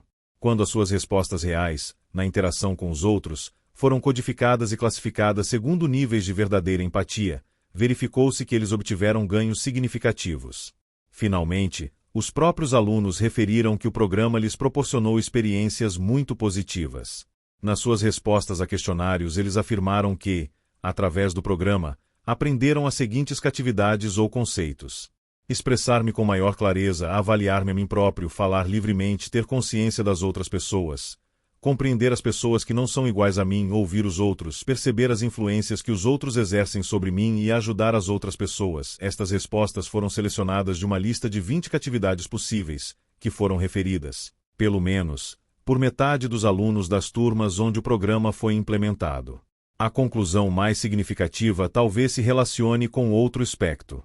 Numa das classes, N27, todos os estudantes escolheram a afirmação "os alunos aprendem", não apenas com a professora, mas também uns com os outros, para definir o aspecto mais importante que aprenderam com o programa. As avaliações gerais escritas pelos alunos incluíram comentários como os seguintes: foi agradável ouvir e aprender com os outros, professores e alunos, que participaram no programa. O meu grupo mostrava-se unido e forte, ao trabalhar para atingir um objetivo comum a todos os membros. Nos obtivemos bastantes êxitos. As aulas eram estranhas, no entanto, sinto que aprendi muito sem recorrer aos livros habituais. Aprendi, especialmente, com as outras pessoas. Penso que isso também é útil fora da escola e no futuro. A classe ajudou-me muito. No nosso pequeno grupo lidamos com sentimentos reais e não pusemos em prática apenas as coisas que aprendemos, escala de empatia, o artigo de Rogers, etc. Talvez tenha sido tão bom por isso porque foi real, não tendo constituído, somente, uma experiência de aprendizagem. Gostei bastante. Existem outros programas implementados em escolas que atingem objetivos semelhantes. Por exemplo, aulas que envolveram o ensino interdentário, Cross-Age-Teaching, obtiveram, igualmente, êxito na estimulação da maturidade interpessoal. Existem outros programas implementados em escolas que atingem objetivos semelhantes. Por exemplo, aulas que envolveram o ensino interdentário, Cross-Age-Teaching, obtiveram, igualmente, êxito na estimulação da maturidade interpessoal. Os adolescentes empreendem estudos que lhes permitem ensinar alunos do ensino básico e crianças de estabelecimentos pré-escolares. Estes cursos, tal como aconteceu no de aconselhamento, não foram concebidos como um treino pré-vocacional, mas sim como um meio de promoção das capacidades gerais dos estudantes para ensinar colegas mais novos. De facto, Aprender a ensinar alguém beneficia frequentemente tanto o professor como o aprendiz. Estes resultados foram replicados, recentemente, 39. Os investigadores chegaram à conclusão de que o currículo relativo à assunção de papéis sociais promove a maturidade psicológica, não encontrando, porém, alterações nos estudantes que receberam um ensino normal em psicologia. O currículo experimental incluía as competências para aconselhar os colegas, particularmente a prática de uma escuta empática. O desenvolvimento da capacidade para compartilhar as emoções dos outros é, manifestamente, uma componente central de qualquer programa, destinado a influenciar a maturidade psicológica dos adolescentes. Ajudá-los a aprender a pôr de lado as suas preocupações com o eu, as ideias da narrativa pessoal e do público imaginário, de Elkin, promove aparentemente o desenvolvimento da capacidade de assumir perspectivas. A organização que o indivíduo faz dos seus pensamentos e da matéria que vai ensinar pela primeira vez pode estimular a sua própria maturação. Esta é uma das razões que explicam o sucesso obtido com o ensino interdentário. Contudo, é principalmente a necessidade e a prática em assumir papéis sociais, no ato de ensinar, que promove o desenvolvimento. Além disso, os programas experimentais como o aconselhamento entre colegas e o ensino interdentário parecem constituir uma forma de levar os adolescentes a tomar parte no processo de aprendizagem. Talvez sejam considerados uma boa alternativa à passividade habitual, à pedantice e à competição entre colegas, que constitui um fenômeno quase endêmico nas escolas secundárias americanas, como veremos em pormenor no capítulo 12. Sumário. A adolescência é, geralmente, considerado o momento ótimo para a formação da identidade à consciência do eu que engloba, quer a história passada do indivíduo, quer as capacidades necessárias a uma vida psicológica saudável na idade adulta. Na adolescência, o rápido e vasto desenvolvimento físico, a modificação das expectativas que os outros têm em relação ao comportamento e aos objetivos futuros do indivíduo e a maturação das capacidades para raciocinar acerca do mundo das coisas, dos acontecimentos, das pessoas e das relações, possibilitam a obtenção de uma maior quantidade e variedade de informações sobre o presente e o futuro. É esta explosão de informação e as próprias reações emocionais dos adolescentes a tudo isto que dão origem à impressão de que a adolescência é, inevitavelmente, um período de crise de identidade. Erik Erikson foi o primeiro autor a elaborar um quadro de referência, que possibilita a compreensão do processo de formação da identidade durante a adolescência. Ele sugeriu a existência de um plano de fundo geral, a teoria epigenética, segundo o qual o desenvolvimento psicológico se processava. Em cada estágio psicossocial, o indivíduo é confrontado com desafios especiais, ou crises. A resolução bem-sucedida dessas crises prepara-o para enfrentar as tarefas subsequentes ligadas ao processo de desenvolvimento. Na adolescência, o desafio, que constitui a formação de uma identidade adulta, resulta da maturação, IG, puberdade, das expectativas culturais, IG. Espera-se que os adolescentes comecem a delinear as responsabilidades e os papéis que vão assumir na vida adulta, e das pressões sociais, exemplo gratia, desacordos com os pais, pressões dos colegas para que se adaptem ao grupo. Na opinião de Erikson, um fracasso na formação de uma consciência do eu, forte e coerente, durante a adolescência, tem como consequência uma identidade difusa. O confronto bem-sucedido com este desafio dá origem à capacidade para atingir a fidelidade, ou para assumir um compromisso com um conjunto de valores e prioridades, que beneficia tanto o próprio indivíduo como as outras pessoas. Embora Erikson tenha designado o desafio da adolescência por crise identitária, as investigações sobre a identidade, o autoconceito e a autoestima, durante os anos do terceiro ciclo do ensino básico, da escola secundária e da universidade, dão-nos um esboço de um desenvolvimento mais gradual, em direção a uma estável e funcional consciência do eu. Durante a segunda década da vida e nos anos seguintes, os adolescentes são confrontados com múltiplas transições. Algumas destas mudanças provocam pequenas crises, que contribuem para a formação progressiva de uma identidade adulta. Entre os estudantes universitários, o Estatuto da Identidade foi descrito por James Marcia, de acordo com 4 categorias. A realização da identidade refere-se a uma consciência do eu relativamente estável, que incorpora elementos da identificação infantil, circunstâncias presentes e possíveis papéis futuros. Os indivíduos que se encontram nesta situação são confrontados com uma série de alternativas possíveis em relação a si próprios e comprometem-se com alguns valores centrais. Na difusão da identidade, o indivíduo não estabelece este tipo de compromisso, nem explora, ativamente, as diversas possibilidades. Na fase da insolvência identitária, existe um comprometimento com os valores defendidos pelos outros, sem haver uma exploração pessoal das alternativas possíveis. Como por rotina, os jovens adultos adotam os valores e os papéis dos seus pais. A quarta fase, a moratória, refere-se a um esforço contínuo para separar as várias possibilidades que se apresentam ao indivíduo jovem, embora ainda não tenha sido estabelecido qualquer compromisso. Erikson referiu que a moratória é a situação mais característica da adolescência, e as investigações posteriores confirmaram esta ideia. Alan Waterman propôs, recentemente, uma série de trajetórias, através das quais os estudantes universitários podem passar de uma situação para outra, defendendo que o desenvolvimento da identidade não acontece de acordo com uma sequência invariável, semelhante à que foi proposta por Piaget, a nível do desenvolvimento cognitivo. Além disso, a formação da identidade pode ocorrer de maneira diferente para ambos os sexos e para os adolescentes negros e de outros grupos minoritários, quando comparados com jovens brancos da classe média. Pode, ainda, apresentar diferenças, se compararmos jovens universitários e não universitários. Grande parte das investigações atuais tentam estudar os fatores responsáveis pelos diferentes modos de formação da identidade. A formação de uma identidade determina um momento propício para enfrentar o desafio, que Erikson atribuiu aos anos iniciais da vida adulta, o estabelecimento da intimidade, ou seja, da capacidade de mútua abertura e partilha, no relacionamento com os outros. De acordo com o significado que Erikson atribui ao termo, a intimidade refere-se quer a uma forte amizade, quer à reciprocidade que torna possível a existência de relações sexuais saudáveis na vida adulta. Os indivíduos desenvolvem-se a um ritmo razoavelmente consistente em todos os domínios. De particular importância na formação da identidade é o desenvolvimento da cognição social e de um ego forte.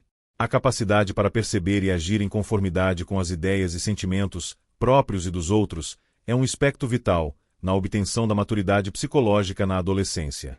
Nos capítulos que se seguem, veremos como é que o conceito de identidade nos ajuda a compreender a personalidade, as motivações e os compromissos dos adolescentes. Além disso, veremos também como é que as questões relativas à identidade permitem determinar o impacto que as experiências da adolescência têm na vida adulta.